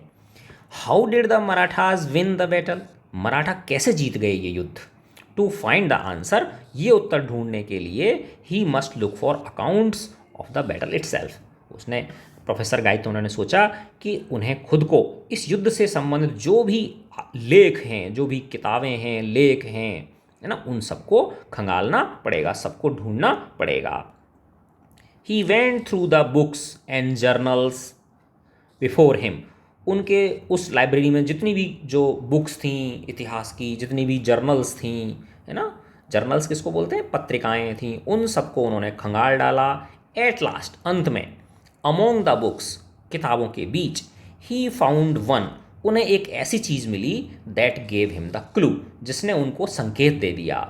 इट वाज भाऊ साहेब बाँची बखर, है ना। और उस छोटी सी किताब का नाम, वो ज़्यादा बहुत छोटी छोटी होती हैं ये बखर जो होती है ना, बखर का मतलब क्या होता है? ये कोई ऑथेंटिक नहीं होती, लेकिन कहीं कहीं इनमें कुछ सच्चाई के अंश भी मिल जाते हैं, और बहुत छोटी होती हैं, और ये कोई इतिहासकारों द्वारा नहीं लिखी जाती ये जो है ना, कुछ जो लोक कलाकार होते हैं, है ना, वो लोग इनको लिखते हैं, और बहुत छोटी होती हैं, 10-10, 5-5, 20-20 पन्ने की। इसका नाम क्या था? भाऊ साहेब बाँची बखर। अब वो खुद कह रहे हैं, ऑल दो ही सेल्डम रिलाइड ऑन बखर्स, यद्यपि वो इन बखर्स पे कभी कभी ही विश्वास करते थे, यानी अर्थात उन पे विश्वास नहीं करते थे, फॉर हिस्टोरिकल एविडेंस, ऐतिहासिक साक्ष्यों के लिए। He found them entertaining to read, लेकिन इन्हें पढ़ना एंटरटेनिंग लगता था। समटाइम्स, कभी कभी, वरीड इन द ग्राफिक, उनके इस डिटेल वर्णन में, जो उनकी अतिरंजना जो होती थी, है ना, बड़ा चढ़ा के जो चीज़ें लिखते हैं ये लोग, विशेष प्रकार, अलग तरीके से, स्पेशल तरीके से लिखते हैं। But doctored accounts, doctored accounts का मतलब क्या है? कि एक ऐसा लेखा जोखा जो कुछ चेंज किया गया हो, मैनिपुलेटेड हो, है ना, जिसमें थोड़ा सा खुद की तरफ से मिला दिया गया हो, तो इसीलिए इनको वो क्या नहीं मानते थे, इनको वो साक्ष्य के रूप में नहीं काम में लेते थे। लेकिन फिर भी ये उन्हें एंटरटेनिंग लगती थी, ये जो बखर थी, है ना, और कभी कभार इनमें भी उन्हें सच्चाई के कुछ अंश मिल जाते थे, तो he could spot the germ of truth, उनमें सच्चाई का कुछ अंश उन्हें नज़र आ जाता था। He found one now in A 3 line account, अब उन्हें एक बखर के अंदर, इस भाऊ साहेब बाँची बखर में 3 लाइन का एक स्टेटमेंट मिल गया, 3 लाइन का एक लेख मिल गया कि of how close Vishwas Rao had come to being killed, कि किस तरह से विश्वास राव मरते मरते बचे थे। अब ये उस भाऊ साहेब बाँची बखर में ये लाइनें लिखी हुई थी, ये वाली। एंड देन, और तब, विश्वास राव गाइडेड हिज हॉर्स, विश्वास राव ने अपना घोड़ा मोड़ दिया, टू द मेले, युद्ध मैदान की ओर, वेयर द एलीट ट्रुप्स, जहाँ पर अंग्रेजों की सेना वर फाइटिंग, लड़ रही थी मराठा आर्मी के साथ। एंड ही अटैक्ड देम, और विश्वास राव ने उन पर हमला कर दिया। एंड गॉड वाज मर्सीफुल, और ईश्वर की दया थी, ईश्वर दयालु था। A shot burst past his ear, एक गोली उनके कान के पास से निकल गई, किसके? विश्वास राव के कान के पास से। इवन द डिफरेंस ऑफ ए तिल, एक तिल का भी अगर फर्क पड़ जाता, एक तिल तो होता है ना, छोटी सी, बिल्कुल बोलते हैं, इतनी गैप बचा था बस, अगर एक तिल के बराबर भी और वो पास आ जाती, तिल किसको बोलते हैं? शीश में, है ना, ये तिल का तेल आता है ना, till would have led to his death, तो उनकी क्या हो जाती, विश्वास राव की मृत्यु हो जाती। तो इस भाऊ साहेब बांची बखर में ये लिखा हुआ था कि कौन, विश्वास राव बच गए। ठीक है, तो यहां उनको वो चीज मिल गई कि यहां पे जाके अंतर आया है। अब इसमें तो क्या है देखो कि कौन जीत गए, मराठा जीत गए, क्योंकि बच गया ना यंग विश्वास राव, है ना, और एक्चुअल में क्या है, मराठे हार गए थे। ठीक है ना। एट 8 o'clock, और देखो जैसे जैसे हम आगे बढ़ेंगे आपको और समझ में आता चला जाएगा। एट 8 o'clock, 8 बजे, the librarian politely reminded the professor, librarian ने नम्रतापूर्वक प्रोफेसर को याद दिलाया that the library was closing for the day, कि लाइब्रेरी को आज का टाइम, बंद होने का टाइम आ गया है। Gangadhar Pant emerged from his thoughts, Gangadhar Pant अपने विचारों में से बाहर निकले। लुक्ड अराउंड ही, लुकिंग अराउंड ही नोटिस्ड, चारों तरफ जब उन्होंने नज़र डाली तो उन्होंने देखा that he was the only reader left in that magnificent hall, कि उस इतने बड़े हॉल में वो केवल अकेले पाठक बचे थे। I beg your pardon sir, श्रीमान मैं क्षमा चाहता हूँ। May I request you to keep these books here, क्या मैं रिक्वेस्ट कर सकता हूँ कि आप इन किताबों को यहीं रहने दें। For my use tomorrow morning, क्योंकि मैं कल फिर इन किताबों को यूज़ में लूँगा, तो आप इनको उठा के मत रखो, यहीं टेबल पे ही रखे रहने दो। By the way when do you open, अच्छा आप ये बताइए कितने बजे खुलती है library. Eight 8 o'clock sir, sir 8 बजे खुलती है। The librarian smiled, here was a user and researcher right after his heart, ये एक यूज़र थे, एक शोधकर्ता थे, उनके दिल को छूने वाले, क्योंकि लाइब्रेरियन को पहली बार एक व्यक्ति ऐसा मिला जो इतने गहन तरीके से बुक्स को पढ़ रहा था। As the professor left the table he shoved some notes into his right pocket, जब प्रोफेसर गायतोंडे वहाँ से निकले, है ना, निकलने को तैयार हो रहे थे, तो टेबल पर से उन्होंने जो नोट्स बनाए थे वो शोव्ड ने डाल लिए अपने दाएं पॉकेट में। एब्सेंट माइंडेडली, बिना ध्यान दिए, ही ऑल्सो शोव्ड द बखर इनटू हिज लेफ्ट पॉकेट, है ना, और एब्सेंट माइंडेडली यानी अनायास ही, बिना सोचे समझे, यानी उनको ध्यान नहीं है, बिना ध्यान के ही उन्होंने लेफ्ट जो उनका पॉकेट था उसमें वो छोटी सी जो बखर थी, है ना, 10-20 पन्ने की, वो भी डाल ली गलती से। छोटी सी बुक होती है एक तरह से, ऐसे मान लो pocket diary type. He found a guest house to stay in and had a frugal meal, उन्होंने रुकने के लिए गेस्ट हाउस ढूंढ लिया और उन्होंने एक फ्रूगल मील किया। फ्रूगल का मतलब होता है कि इकोनॉमिकल, ज़्यादा पैसा नहीं, ज़्यादा मतलब ज़्यादा हाई फाई नहीं, है ना, सिंपल प्लेन मान लो। He then set out for the a stroll, फिर वो घूमने निकल पड़े टूवर्ड्स द आज़ाद मैदान, किसकी ओर, आज़ाद मैदान की ओर। इन द मैदान, मैदान में उन्होंने पाया, ही फाउंड ए थ्रोंग, एक भीड़, मूविंग टूवर्ड्स ए पांडाल, जो किसकी ओर जा रही थी, एक पांडाल की ओर बढ़ी चली जा रही थी। So a lecture was to take place, क्योंकि वहाँ पे एक लेक्चर होने वाला था, व्याख्यान होने वाला था। फोर्स ऑफ हैबिट, जैसी कि उनकी आदत थी, उनकी उस आदत ने टुक प्रोफेसर, वो आदत प्रोफेसर को ले गई, गायतोंडे को, टूवर्ड्स द पांडाल, पांडाल की ओर खींच के ले गई, क्योंकि वो तो इतिहासकार थे, है ना, भाषण वगैरह देना उनका काम था, लोगों को ऐसे लेक्चर्स देना। The lecture was in progress, lecture जारी था। ऑल दो people kept coming and going, हालांकि लोग आ रहे थे और जा रहे थे। बट प्रोफेसर गायतोंडे, लेकिन professor Gaitonde was not looking at the audience, वो ऑडियंस की ओर नहीं देख रहे थे। He was staring at the platform, वो किसको घूर के देख रहे थे, प्लेटफॉर्म को घूर के देख रहे थे।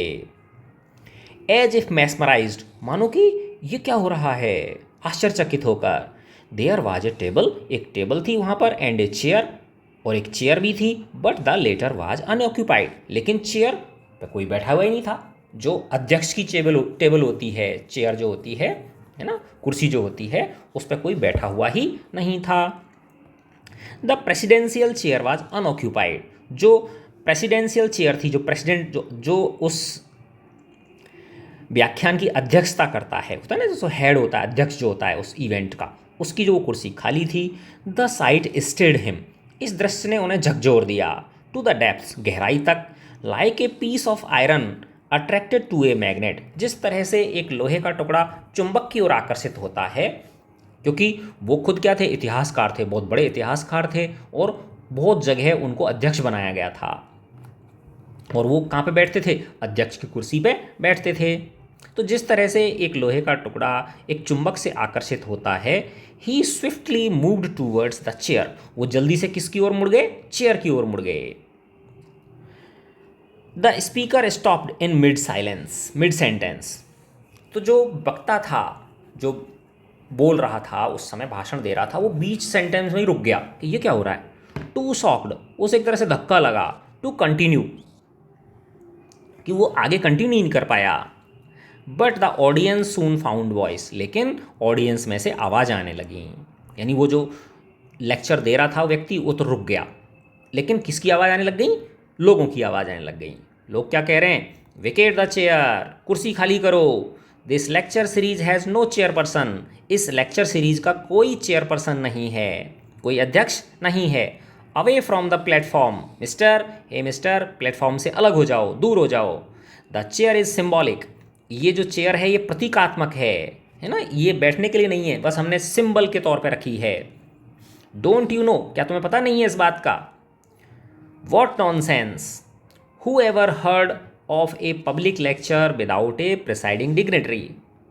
Professor Gaitonde went to the mike and gave went to his views, है ना। जब उन्होंने ये, ऑडियंस ने ये वाली बातें कहीं, तो प्रोफेसर गायतोंडे बोले, क्या बकवास करते हो, व्हाट नॉनसेंस, क्या फालतू की बात करते हो।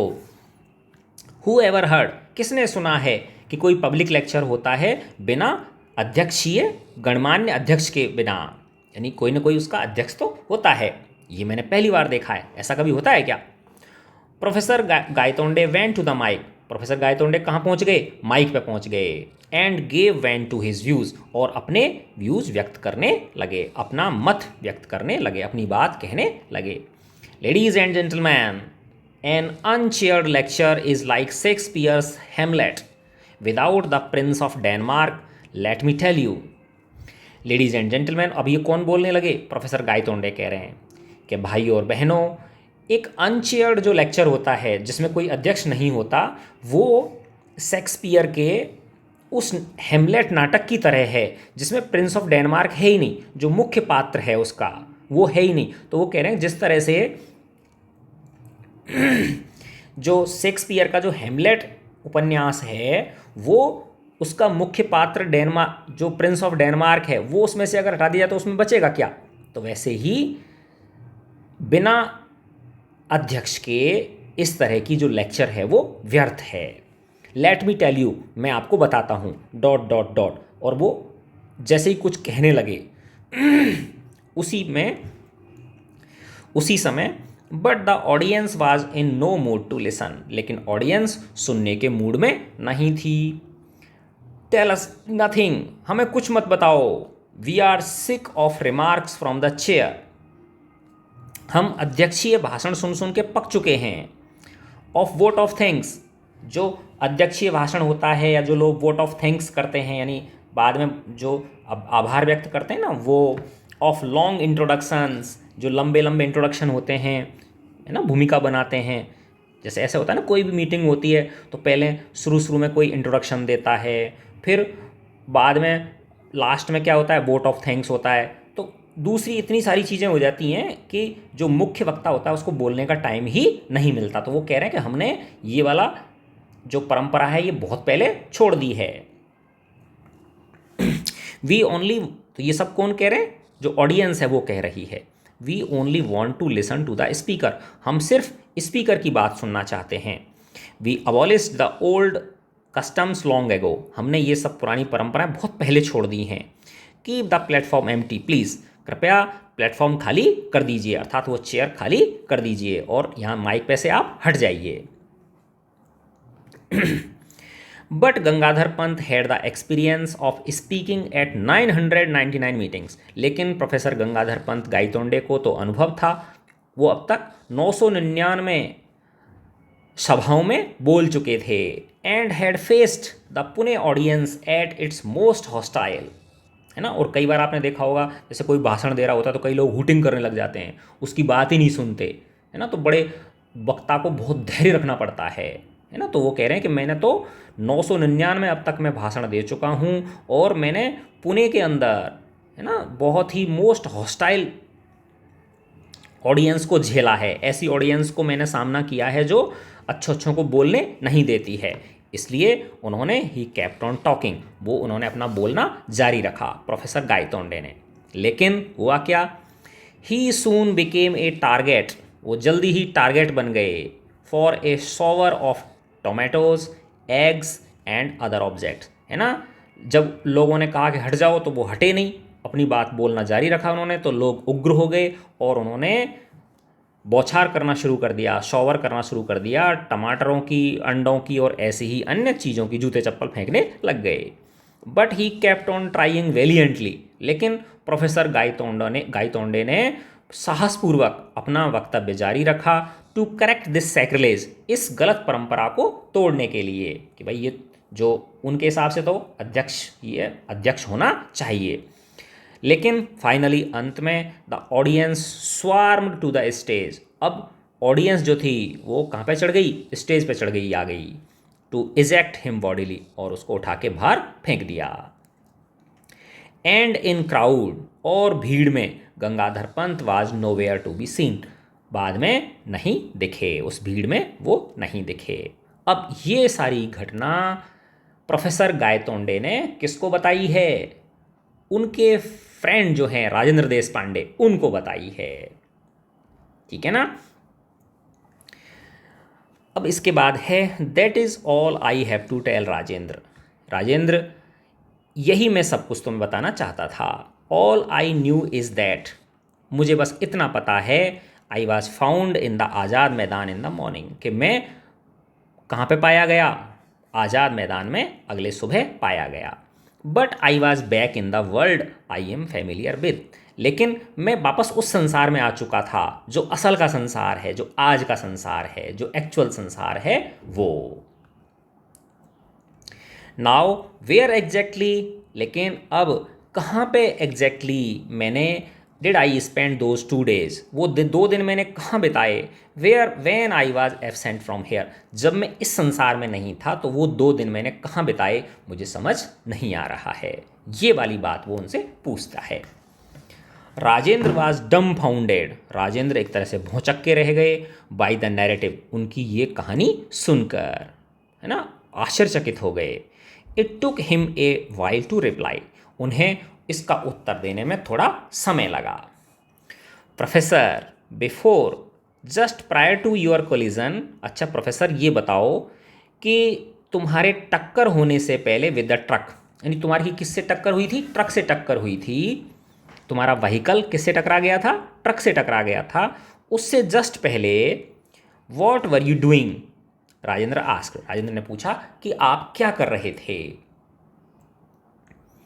अब प्रोफेसर गायतोंडे बता रहे हैं, I was thinking of the catastrophe theory and it's implications for history, वो कह रहे हैं कि मैं इतिहास में जो कैटास्ट्रॉफ थ्योरी है, कैटास्ट्रॉफ थ्योरी का मतलब प्रलयकारी सिद्धांत, प्रलयकारी का मतलब कोई ऐसी घटना, बहुत बड़ी घटना घटित हो जाती है अचानक से, है ना, और उसके क्या प्रभाव पड़ते हैं, ठीक है ना, उसके बारे में मैं सोच रहा था।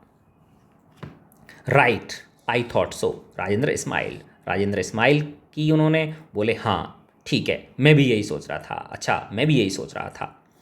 डोंट स्माइल स्मगली, ऐसे गर्वपूर्वक मत हंसो मेरे ऊपर।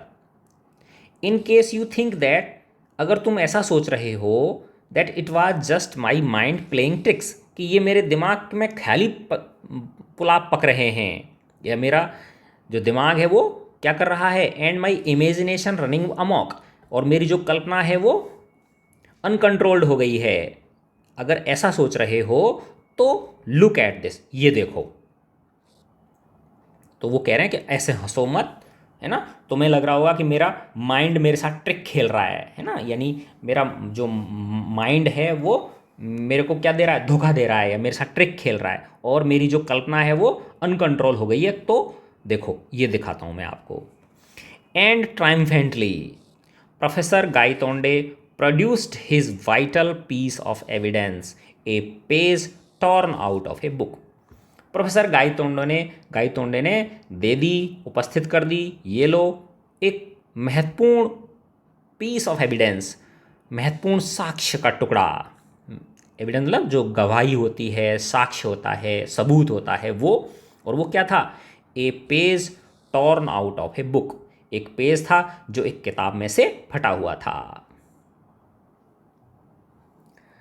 Rajendra read the text on the printed page, Rajendra ने उस प्रिंटेड पेज के ऊपर जो लिखा हुआ था वो पढ़ा। And his face underwent A change, और उनका चेहरा बदल गया, अर्थात चेहरे पे गंभीरता आ गई। गॉन वाज द स्माइल, उनकी स्माइल चली गई। एंड इन इट्स प्लेस, और उसके स्थान पर केम ए ग्रेव एक्सप्रेशन, एक गंभीर भाव छा गया।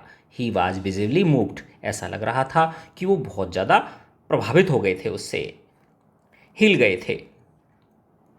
Gangadhar Pant pressed home his advantage, Gangadhar Pant ने मौके का फ़ायदा उठाया।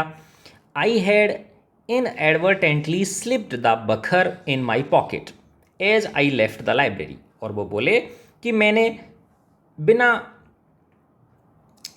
सोचे समझे या यूं ही अनायास ही, जानबूझ के नहीं, है ना, बिना जानबूझ के ये बखर मेरे पॉकेट में डाल ली थी लाइब्रेरी जब मैंने छोड़ी थी।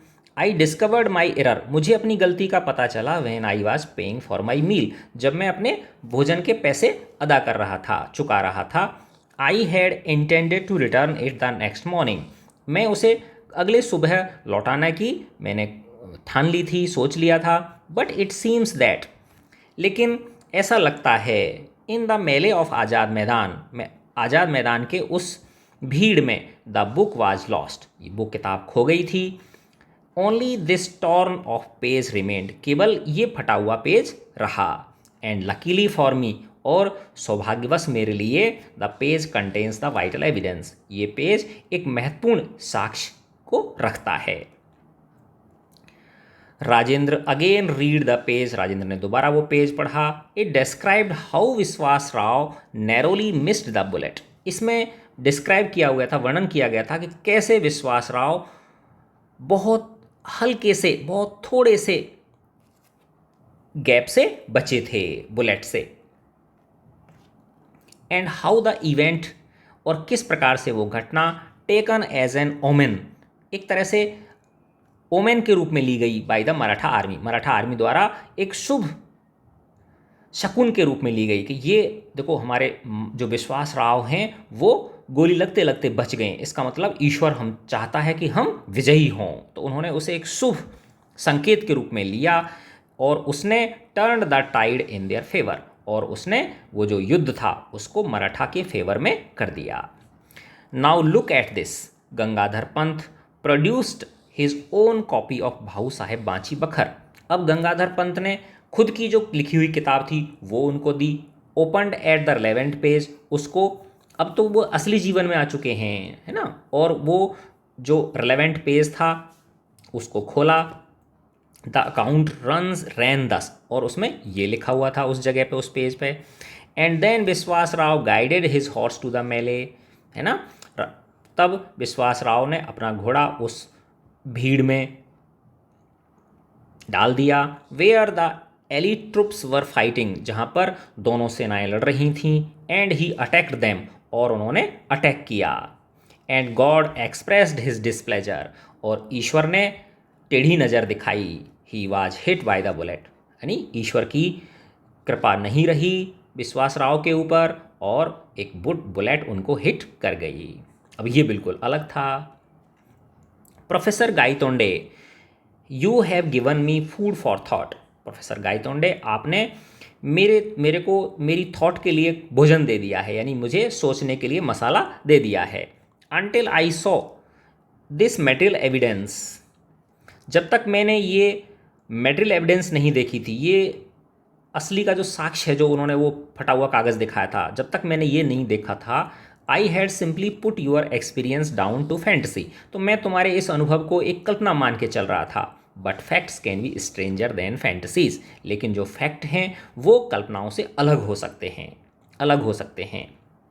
As I am beginning to realise, और अब ये मैं महसूस करने जा रहा हूँ। फैक्ट्स, क्या facts? What are the facts, क्या फैक्ट्स हैं? I am dying to know, मैं मरा जा रहा हूँ जानने के लिए। Professor Gaitonde said, professor Gaitonde ने कहा मैं बहुत ज़्यादा उत्सुक हूँ, जल्दी से बताओ क्या फैक्ट्स हैं।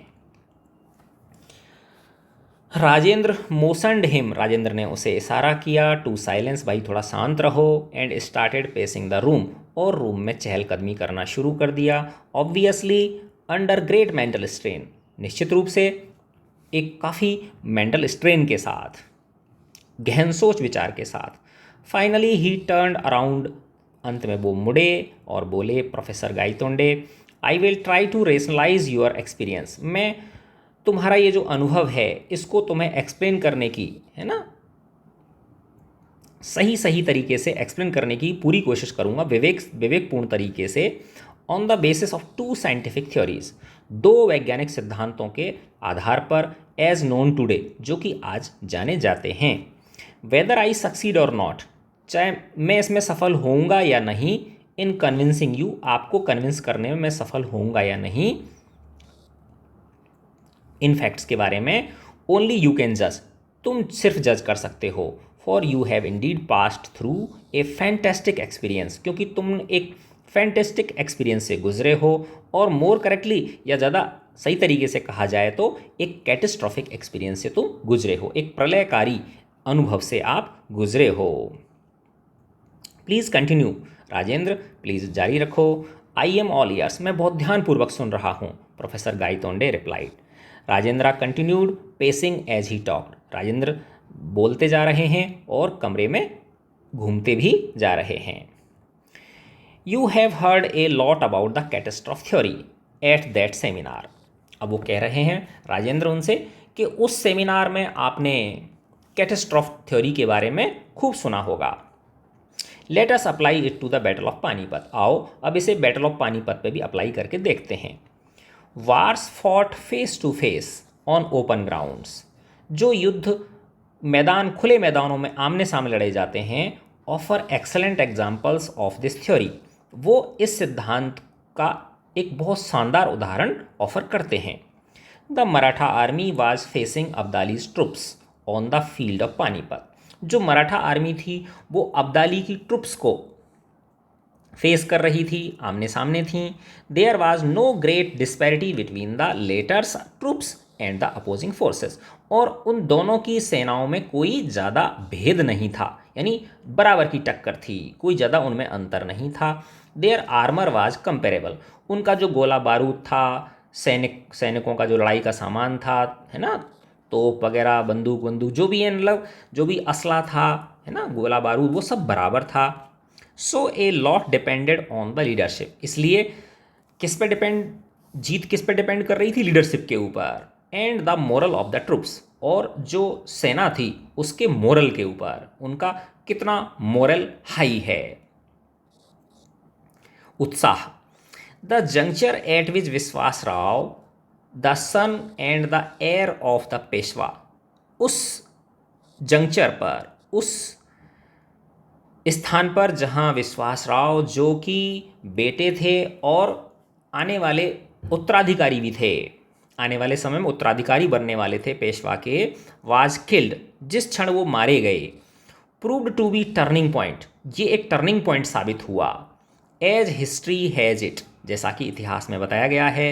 हिज अंकल भाऊ साहेब, उसके बाद जो उनके अंकल थे भाऊ साहेब, रस्ड इनटू द मेले, वो उस मैदान में दौड़े सेना के बीच। And was never seen again, और वो उन्हें कभी नहीं देखा गया। Whether he was killed in battle or survived is not known, या तो वो मर गए या वो जीवित रहे, किसी को इसके बारे में जानकारी नहीं है। तो देखो विश्वास राव तो मर ही गए थे, और जो भाऊ साहेब थे वो भी मेले में जाके पता नहीं कहाँ गायब हो गए। अभी ये नहीं पता कि वो मर गए थे या जीवित रहे, लेकिन अब जो मराठा आर्मी थी उनको तो दोनों ही नहीं दिख रहे ना तो विश्वास राव दिख रहे, ना ही भाऊ साहेब दिख रहे। तो इससे बट फॉर द ट्रुप्स, लेकिन ट्रुप्स के लिए तो, मराठा सेना के लिए तो, एट दैट पर्टिकुलर मोमेंट, वो जो विशेष क्षण था, that blow of losing their leaders, वो जो उनको झटका लगा कि उन्होंने अपने लीडर्स को खो दिया है, वाज क्रूशियल, वो अपने आप में बहुत इंपॉर्टेंट था। दे लॉस्ट देयर मॉरल, उनका मोरल गिर गया, उनका जो मोरल का मतलब एक तरह से उनका जो उत्साह था वो गिर गया, एंड फाइटिंग स्पिरिट, और उनकी लड़ने की भावना खत्म हो गई। They followed N utter trout, और उन्होंने पीछे कदम हटा लिए। एग्जैक्टली प्रोफेसर, बिल्कुल ठीक कह रहे हो professor. And what you have shown me on that torn page is the course taken by the battle when the bullet missed Vishwas Rao. Exactly professor, हाँ प्रोफेसर बिल्कुल ठीक कह रहे हो आप। And what you have shown me on that torn page, और जो तुमने मुझे उस टॉर्न पेज में दिखाया, is the course taken by the battle, वो युद्ध के द्वारा लिया गया वो मोड़ था। When the bullet missed Vishwas Rao, जब विश्वास राव को बुलेट क्या कर गई, मिस कर गई, अर्थात वो बुलेट लगने से बच गए। एक crucial event gone the other वे, तो उस समय क्या हुआ, एक ऐसी महत्वपूर्ण घटना दूसरे तरीके से चली गई, पलट गई। And its effect on the troops was also the opposite, और इसका प्रभाव, जब गोली मिस कर गई उनको तो वो जीवित रह गए, तो उनका आर्मी का मोरल जो है वो क्या हो गया, बढ़ गया। It boosted their morale and provided just that extra impetus, और इसने जो मराठा आर्मी थी उनको एक्स्ट्रा बल दिया, that made all the difference, जिससे ये सारा अंतर पैदा हुआ। राजेंद्र सेड, राजेंद्र ने कहा। May be so, similar statements are made about the battle of Waterloo, हो सकता है ऐसे ही कथन कहे जाते हैं वाटरलू के युद्ध के बारे में, which Napoleon could have won, जिसे नेपोलियन जीत जाता। But we live in a unique world, लेकिन हम एक विशेष संसार में रहते हैं, एक विशिष्ट संसार में रहते हैं, which has a unique history, जिसकी एक अपना अद्भुत, अपना एक विशेष इतिहास है। दिस आइडिया, ये जो आइडिया है, कौन सा idea, it might have been, ऐसा हो सकता था, is okay for the sake of speculation, ये अनुमान के लिए तो ठीक है, बट नॉट फॉर रियलिटी, लेकिन ये वास्तविकता के लिए नहीं है। गंगाधर पंत सेड, गंगाधर पंत ने कहा। I take issue with you there, अब वो कहते हैं मैं यहाँ पर तुमसे थोड़ा अलग हूँ, है ना, यहाँ पे मैं तुमसे अलग विचार रखता हूँ। इनफैक्ट वास्तव में, that brings me to my second point, अब मुझे ये चीज़ मुझे अपने दूसरे पॉइंट पे ले आती है, which you may find strange, जिसे तुम विचित्र पाओगे, जिसे तुम कहोगे यार ये तो बड़ा स्ट्रेंज है, but please hear me out, लेकिन कृपया मुझे सुनो, मेरी बात सुनो, राजेंद्र ने कहा। गंगाधर पंत लिसनड एक्सपेक्टेंटली, बड़ी उत्सुकता से गंगाधर पंत ने सुना। एज राजेंद्र कंटिन्यूड, जब राजेंद्र ने बोलना जारी रखा। What do we mean by reality, अब वो कह रहे हैं कि रियलिटी से हमारा तात्पर्य क्या है, रियलिटी से हमारा तात्पर्य क्या है। We experience it directly with our senses, जो वास्तविकता है उसको या तो हम हमारी जो इंद्रिय हैं उनसे सेंस करते हैं, और इनडायरेक्टली वाया इंस्ट्रूमेंट्स, या इनडायरेक्टली हम उन्हें किन्हीं उपकरणों के द्वारा महसूस करते हैं। But is it limited to what we see, लेकिन क्या ये हमारे देखने की क्षमता तक ही सीमित है। Does it have other manifestations, क्या इसके कोई अन्य मैनिफेस्टेशन भी हो सकते हैं, क्या इसकी कोई अन्य व्याख्याएं भी हो सकती हैं। That reality may not be unique has been found from experiments on very small systems, अब वो कह रहे हैं कि ये जो रियलिटी है मे नॉट बी यूनिक, ये यूनिक नहीं हो सकती, ये स्पेशल नहीं हो सकती, विशिष्ट नहीं हो सकती, अद्वितीय नहीं हो सकती। ये सिद्ध हो चुका है प्रयोगों से, किनके ऊपर, बहुत छोटे जो सिस्टम्स होते हैं, कौन से छोटे सिस्टम्स, ऑफ एटम्स, परमाणुओं के, एंड देयर कॉन्स्टिट्यूएंट पार्टिकल्स, और जो परमाणुओं के अंदर जो कण हैं उनके ऊपर ये जो प्रयोग किए गए हैं उनसे ये साबित हो चुका है कि जो रियलिटी है वो विशिष्ट नहीं होती, अद्वितीय नहीं होती, यानी जो हमको दिखाई दे रहा है वही सही नहीं है। When dealing with such systems, जब हम ऐसे सिस्टम्स के साथ डील करते हैं, द फिजिसिस्ट डिस्कवर्ड, तो जब उन्होंने इन पर एटम्स और उनके पार्टिकल्स पर एक्सपेरिमेंट्स किए, जब उनको डील किया इस तरह के सिस्टम्स को, तो फिजिसिस्ट्स ने, भौतिक विज्ञानियों ने पाया समथिंग स्टार्टलिंग, बहुत कुछ चौंकाने वाले तथ्य पाए गए।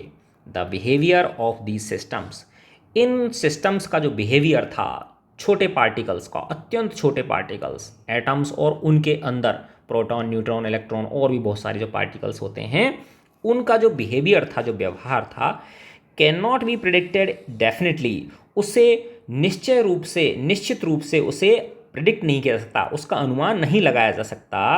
इवन इफ, भले ही, all the physical laws governing those systems are known, भले ही जिन नियमों से वो नियंत्रित होते हैं वो सब हमें पता हों, तो भी हम उनके बारे में डेफिनेटली प्रेडिक्ट नहीं कर सकते हैं, है ना। कि कहने का मतलब ये बच्चों, जैसे आपने देखा होगा कि जो ये परमाणु होता है ना, परमाणु में ये नाभिक है, नाभिक के चारों इलेक्ट्रॉन क्या करते हैं, विभिन्न कक्षाओं में चक्कर लगाते हैं। तो ये कक्षाएं, है ना, अलग अलग होती हैं, ठीक है ना, स्पेस में अलग तरह से होती हैं, ठीक है ना। तो आप और डिटेल में पढ़ोगे ना, क्वांटम थ्योरी पढ़ोगे, तब आपको चीज़ें ये समझ में आएंगी। यानी वो अलग अलग ऑर्बिट्स में चक्कर लगाते हैं। अब वो कह रहे हैं, टेक एन एग्जाम्पल, अच्छा एक उदाहरण लो। I fire an electron from a source, मैं एक स्रोत से इलेक्ट्रॉन फायर करता हूँ, अर्थात इलेक्ट्रॉन दागता हूँ। वेयर विल इट गो, ये कहाँ जाएगा। If I fire a bullet from a gun in given direction, अगर मैं एक गन से एक बुलेट फायर करूँ एट ए गिवन स्पीड, एक विशेष स्पीड के साथ, I know where it will be at later time, तो मुझे पता है कि कुछ समय बाद ये कहाँ जाएगी। But I can not make such an assertion, लेकिन मैं ये एसर्शन नहीं लगा सकता, ये निश्चित रूप से नहीं कह सकता फॉर द इलेक्ट्रॉन, इलेक्ट्रॉन के लिए, कि वो कहाँ जाएगा। कहने का मतलब ये है बच्चों, देखो कि जो बुलेट है उसका तो एक कुछ द्रव्यमान है, अच्छा खासा द्रव्यमान है, तो उसको जिस वेग से हम दागेंगे, है ना, तो वो फिर न्यूटन के जो गति के नियम है उनके हिसाब से हम कि इतने समय बाद उसकी स्थिति ये होगी, उसको हम एग्जैक्टली कैलकुलेट कर सकते हैं। लेकिन एक इलेक्ट्रॉन जो है वो बहुत ही माइन्यूट पार्टिकल है, बहुत छोटा पार्टिकल है ना, तो उसको जब हम दागेंगे तो उसमें ये नियम जो है, न्यूटन की गति के नियम, ये लागू नहीं होते, यानी क्वांटम थ्योरी लागू होती है फिर उसके ऊपर। यानी और उस थ्योरी में क्या होता है, उसकी जो एग्जैक्ट पोजीशन है उसको डिफाइन नहीं किया जा सकता, है ना। यानी जो बड़े पार्टिकल्स हैं, है ना, बड़ी जो बॉडीज़ हैं, जैसे गोली है, बंदूक से गोली, तो वो तो एक बहुत बड़ा पार्टिकल हो गया, उसकी स्थिति को हम एग्जैक्टली डिफाइन कर सकते हैं। लेकिन ये जो छोटे पार्टिकल्स होते हैं, सब एटॉमिक पार्टिकल्स जो होते हैं, इनकी स्थिति को प्रिडिक्ट नहीं किया जा सकता, एग्जैक्टली प्रिडिक्ट नहीं किया जा सकता। और देखो इसमें अच्छी तरह और समझाया गया है, इट मे बी हेयर, ये पार्टिकल यहाँ हो सकता है इलेक्ट्रॉन, देयर वहाँ हो सकता है, एनीवेयर कहीं भी हो सकता है। I can best quote odds for being found in a specified location at a specified time, मैं बस ज़्यादा से ज़्यादा ये बता सकता हूँ कि इस विशेष पर्टिकुलर टाइम में वो इस क्षेत्र में होगा, इस पर्टिकुलर लोकेशन पे होगा, वो मैं नहीं बता सकता, है ना। जैसे आप पढ़ते हो हाइजेनबर्ग्स अनसर्टेनिटी प्रिंसिपल, है ना, विज्ञान में पढ़ोगे आप इन चीज़ों को, ठीक है। The lack of determinism in quantum theory, even an ignoramus historian like me has heard of it, professor Gaitonde said, professor Gaitonde ने कहा, अरे हाँ, ये तो क्वांटम थ्योरी के अंदर लैक ऑफ डिटर्मिनिज्म कहलाता है, अनिश्चितता का सिद्धांत कहलाता है क्वांटम थ्योरी के अंदर। इवन एन इग्नोरेमस, मेरे जैसा अल्प ज्ञानी हिस्टोरियन, विज्ञान की अल्प समझ रखने वाला इतिहासकार भी इस बात को तो जानता है, उसने ये चीज़ें सुन रखी हैं। So imagine many world pictures, in one world the electron is found here. अब वो कह रहे हैं राजेंद्र, अतः कल्पना करो बहुत सारे वर्ल्ड पिक्चर्स की, एक वर्ल्ड में इलेक्ट्रॉन यहाँ पर पाया गया, in another it is over there, दूसरे वर्ल्ड में वो वहाँ पाया गया है, इन येट अनोदर और किसी तीसरे में it is in a still different location, ये अन्य किसी लोकेशन पर है। Once the observer finds where it is, एक बार ऑब्जर्वर उसको जहाँ पाता है, जो प्रेक्षक उसको जहाँ पाता है, we know which world we are talking about, तो हमें पता है कि हम किस वर्ल्ड के बारे में बात कर रहे हैं। But all those alternative worlds could exist just the same, लेकिन अन्य जो अल्टरनेट वर्ल्ड्स हैं वो भी उसी समय पे एग्जिस्ट करते हैं, लेकिन हमें एक टाइम पे एक ही वर्ल्ड के बारे में पता चलता है। राजेंद्र पॉज्ड, राजेंद्र थोड़ी देर रुके, टू मार्शल हिज थॉट्स, अपने थॉट्स को कलेक्ट करने के लिए, अरेंज करने के लिए। But is there any contact between those many words, professor Gaitonde asked, professor Gaitonde ने पूछा कि क्या उन संसारों के बीच कोई कॉन्टैक्ट है? यस एंड नो, हाँ और ना। इमेजिन टू वर्ल्ड्स, दो संसारों की कल्पना करो। फॉर एग्जाम्पल, उदाहरण के लिए, in both an electron is orbiting, है ना, और उन दोनों में एक इलेक्ट्रॉन चक्कर लगा रहा है, टू द न्यूक्लियस, नाभिक के, ऑफ एन एटम, एक एटम के अंदर, एक परमाणु के अंदर। फिर गंगाधर पंत बोलते हैं, बीच में ही टोक के बोलते हैं, इंटरजेक्ट का मतलब बीच में रोकते हुए बोलते हैं, लाइक प्लैनेट्स अराउंड द सन, जैसे कि सूर्य के चारों ओर ग्रह। फिर बोलते हैं नॉट क्वाइट, नहीं इस तरह से नहीं, एग्जैक्ट उस तरह से नहीं। We know the precise trajectory of the planet, क्योंकि प्लैनेट क्या है, ये बड़े वो हैं, बॉडीज़ हैं, इनकी जो ट्रेजेक्ट्री होती है, इनका जो पथ होता है, उसको तो हम बहुत प्रिसाइजली उसे पता कर सकते हैं, बहुत ही सटीक तरीके से हम उसे पता कर सकते हैं। The electron could be orbiting in any of large number of specified states, लेकिन जो इलेक्ट्रॉन होते हैं, वो बहुत छोटे जो पार्टिकल्स होते हैं, अल्ट्रा स्मॉल पार्टिकल्स जो होते हैं, ये ऑर्बिट कर रहे हो सकते हैं किसी भी एक, है ना, बहुत सारी संख्या में से, जो बहुत सारी संख्या में जो ऑर्बिट्स हैं, बहुत सारी संख्या में जो कक्ष हैं, उनमें से किसी एक में चक्कर लगा रहे हो सकते हैं। These states may be used to identify the world, ये जो स्टेट्स हैं इनको संसार के रूप में आइडेंटिफाई किया जा सकता है। In state number 1 we have the electron in a state of higher energy, first state में इलेक्ट्रॉन जो है वो उच्च ऊर्जा स्तर पर हो सकता है। In state second it is in a state of lower energy, ये निम्न ऊर्जा स्तर पर हो सकता है। It can make a jump from high to low energy and send out a pulse of radiation, और जब ये हाई एनर्जी लेवल से लो एनर्जी लेवल में जाएगा तो ये विकिरण छोड़ेगा और ए पल्स ऑफ रेडिएशन, या उसको इलेक्ट्रॉन को विकिरण डाला जाए, उसके ऊपर विकिरण के द्वारा ऊर्जा दी जाए उसको, तो can knock it out of state number 2 into state number 1, तो वो कहाँ चला जाएगा, सेकंड से फर्स्ट में चला जाएगा। कहने का मतलब ये है कि उच्च ऊर्जा स्तर 1 से अगर वो निम्न ऊर्जा स्तर 2 में जाएगा तो वो विकिरण रेडिएट करेगा, और अगर निम्न ऊर्जा स्तर से उसे उच्च ऊर्जा स्तर में भेजना है तो उसे हमें ऊर्जा देनी पड़ेगी। Such transitions are common in microscopic systems, इस तरह के जो ट्रांजिशंस हैं, इस तरह के जो ट्रांजिशन का मतलब एक स्थान से दूसरे स्थान पर जाना, इस तरह के जो ये माइक्रोस्कोपिक सिस्टम्स हैं, ये जो अति लघु जो तंत्र हैं, इनमें ये संभव होते हैं।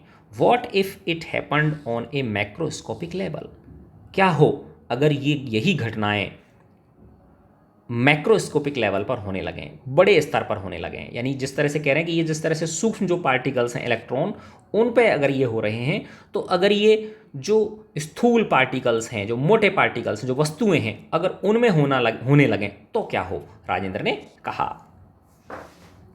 आई गेट यू, मैं समझ गया आप क्या कहना चाह रहे हो। यू आर सजेस्टिंग दैट, आप ये बताना चाह रहे, आप ये सुझाना चाह रहे हो that I made a transition from one world to another, कि मैंने एक संसार से दूसरे संसार में ट्रांजिशन कर लिया था, मैं एक संसार से दूसरे संसार में पहुंच गया था, मेंटल संसार में। फिजिकल तो एक ही है ना, यानी इंसान है तो वहीं के वहीं, लेकिन उसकी मेंटल स्टेट चेंज हो जाती है ना, एक मानसिक संसार से वो दूसरे मानसिक संसार में प्रवेश कर गया था मैं, ऐसे कह रहे हैं वो। एंड बैक अगेन, और फिर वापस आ गया। गंगाधर पंत आस्क्ड, गंगाधर पंत ने पूछा।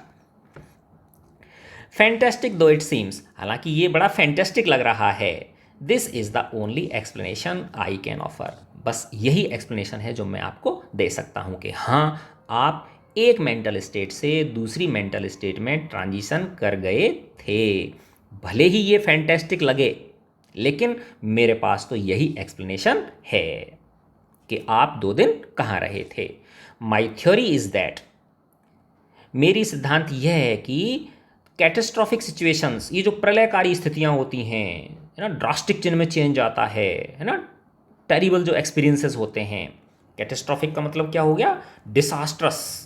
डिजास्ट्रस, ट्रेजिक जो इंसिडेंट्स होती हैं, सिचुएशंस होती हैं, ऑफर रेडिकली डिफरेंट अल्टरनेटिव्स, ये बहुत ज़बरदस्त डिफरेंट अल्टरनेटिव्स हमारे सामने प्रस्तुत करती हैं for the world to proceed, दूसरे संसार में जाने के लिए, मेंटल संसार में।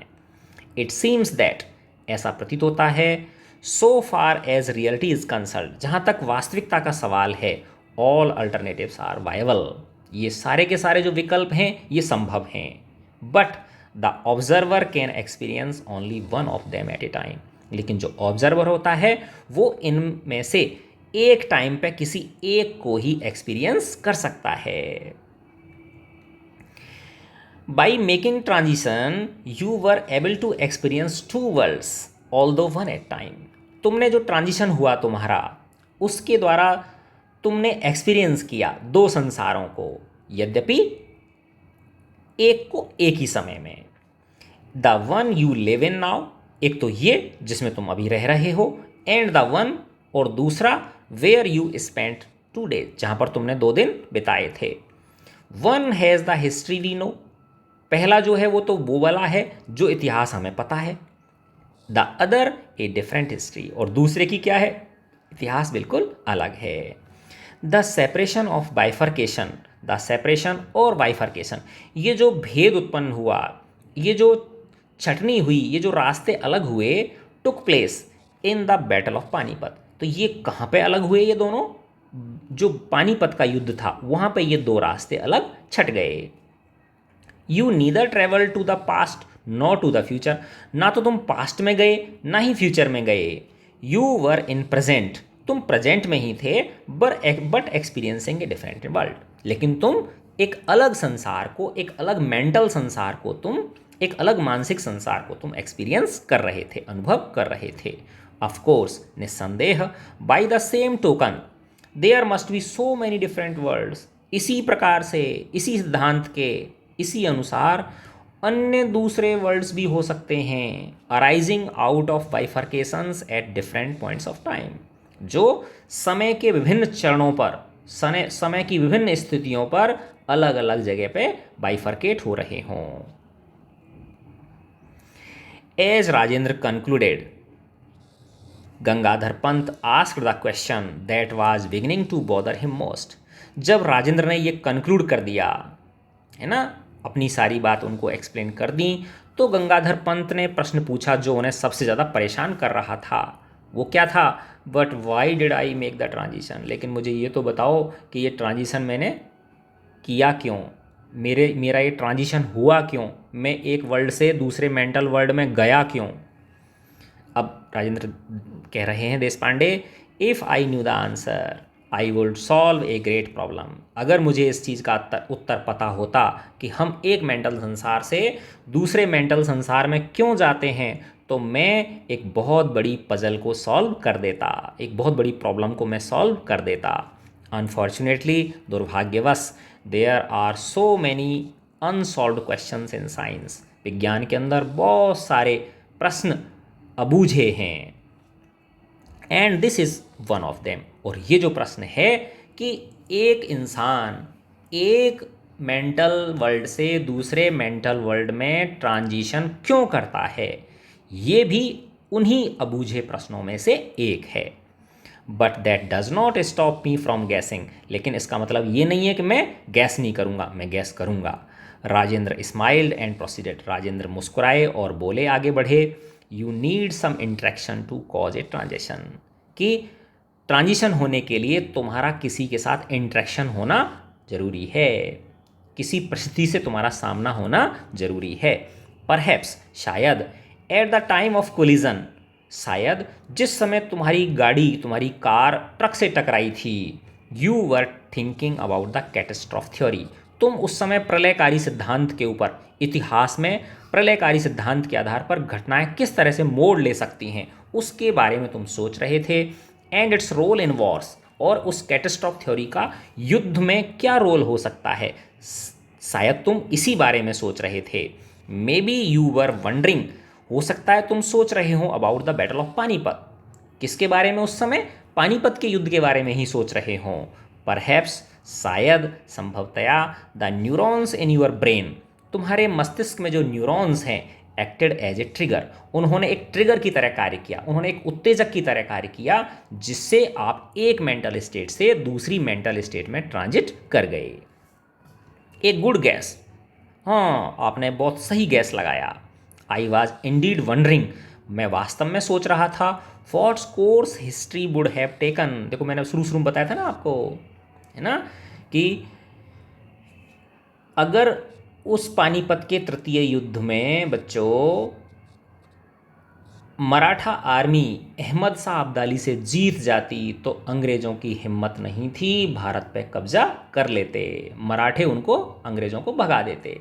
लेकिन हुआ कुछ अलग, है ना। मराठा आर्मी किससे हार गई, अहमद शाह अब्दाली से हार गई, टूट गई वो, और अंग्रेज़ अंततः मराठों पे विजयी हो गए। ठीक है ना। तो एक गुड गैस, उन्होंने कहा हाँ ये एक गुड गैस है। आई वॉज इंडीड वंडरिंग, मैं वास्तव में सोच रहा था, what course history would have taken, कि इतिहास क्या करवट लेता, if the result of the battle, अगर उस युद्ध का परिणाम, had gone the other way, दूसरे रास्ते चला जाता। Professor Gaitonde said, that was going to be the topic of my 1000th presidential address, यही आया था ना पहले कि 999 वो भाषण दे चुके थे, लेक्चर सीरीज दे चुके थे। तो वो कह रहे हैं कि अगला जो 1000वां जो मेरा प्रेसिडेंशियल एड्रेस था, जो मैं उसको प्रेसिडेंट था, मैं उसमें अध्यक्ष था और मेरा अध्यक्षीय भाषण होने वाला था, उसमें यही उसका टॉपिक था कि किस तरह से जो कैटास्ट्रॉफ थ्योरी है वो इतिहास की धारा, इतिहास की दिशा बदल सकती है। Now you are in a happy position of recounting your real life experience rather than just speculating. Rajendra laughed, Rajendra हंसने लगे, अरे यार फिर तो बढ़िया रहा ना, तूने रियल एक्सपीरियंस कर लिया तो तुझे अब कल्पना करने की जरूरत नहीं है, तू रियल एक्सपीरियंस ही बता देगा अपना। But Gangadhar Pant was grave, लेकिन गंगाधर पंत क्या थे, गंभीर थे। नो राजेंद्र, नहीं Rajendra, my 1000th address was made on the Azad Maidan मेरा 1000वां जो एड्रेस था, जो मैंने सभा को संबोधित किया था, वो आज़ाद मैदान में किया था। When I was so rudely interrupted, जब मुझे बहुत बेरहमी से, बहुत ही निर्दयतापूर्वक मुझे रोक दिया गया था।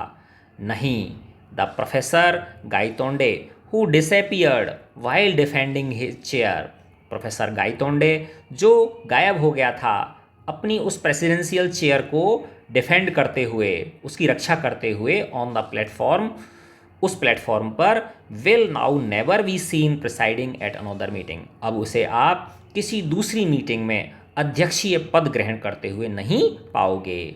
आई हैव कन्वेड माई रिग्रेट्स, मैंने माफ़ी लिख दी है to the organisers of the Panipat seminar, Panipat seminar के जो ऑर्गेनाइजर्स हैं, जो व्यवस्थापक हैं, जो ये वाली सेमिनार आयोजित करने जा रहे हैं, उनको मैंने क्षमा भरा पत्र भेज दिया है कि मैं अध्यक्षीय भाषण नहीं दे पाऊंगा। क्यों नहीं दे पाऊंगा, क्योंकि वो वहाँ पे एक डिफरेंट वर्ल्ड में चले गए थे और वहाँ पे उन्होंने देखा था कि जो जनता थी, जो ऑडियंस थी, उन्होंने उनको वहाँ से हटा दिया था कि नहीं हमको कुछ नहीं चाहिए, हमको कोई प्रेसिडेंशियल वगैरह नहीं चाहिए, इसमें टाइम वेस्ट होता है, हम सिर्फ किसको सुनना चाहते हैं, जो सिर्फ जो स्पीकर है उसी को हम सुनना चाहते हैं। तो बच्चों ये जयंत नार्लिकर बताया ना मैंने आपको, एस्ट्रोफिजिसिस्ट हैं, ये खगोल विज्ञानी हैं भारत के, अभी भी जीवित हैं बेटा, 84 ईयर्स के हैं, है ना। तो ये बहुत ऐसी ही प्यारी कथाएं लिखते हैं और इसका एक बहुत बड़ा संदेश बच्चों में ये बताता हूँ आपको कि देखो, कहने का मतलब ये है कि जो हमको दिखता है वही सच नहीं होता, है ना। तो हमें बहुत सोच समझ के हर चीज़ के विभिन्न पहलुओं को अच्छी तरह से सोच समझ के निर्णय लेने चाहिए।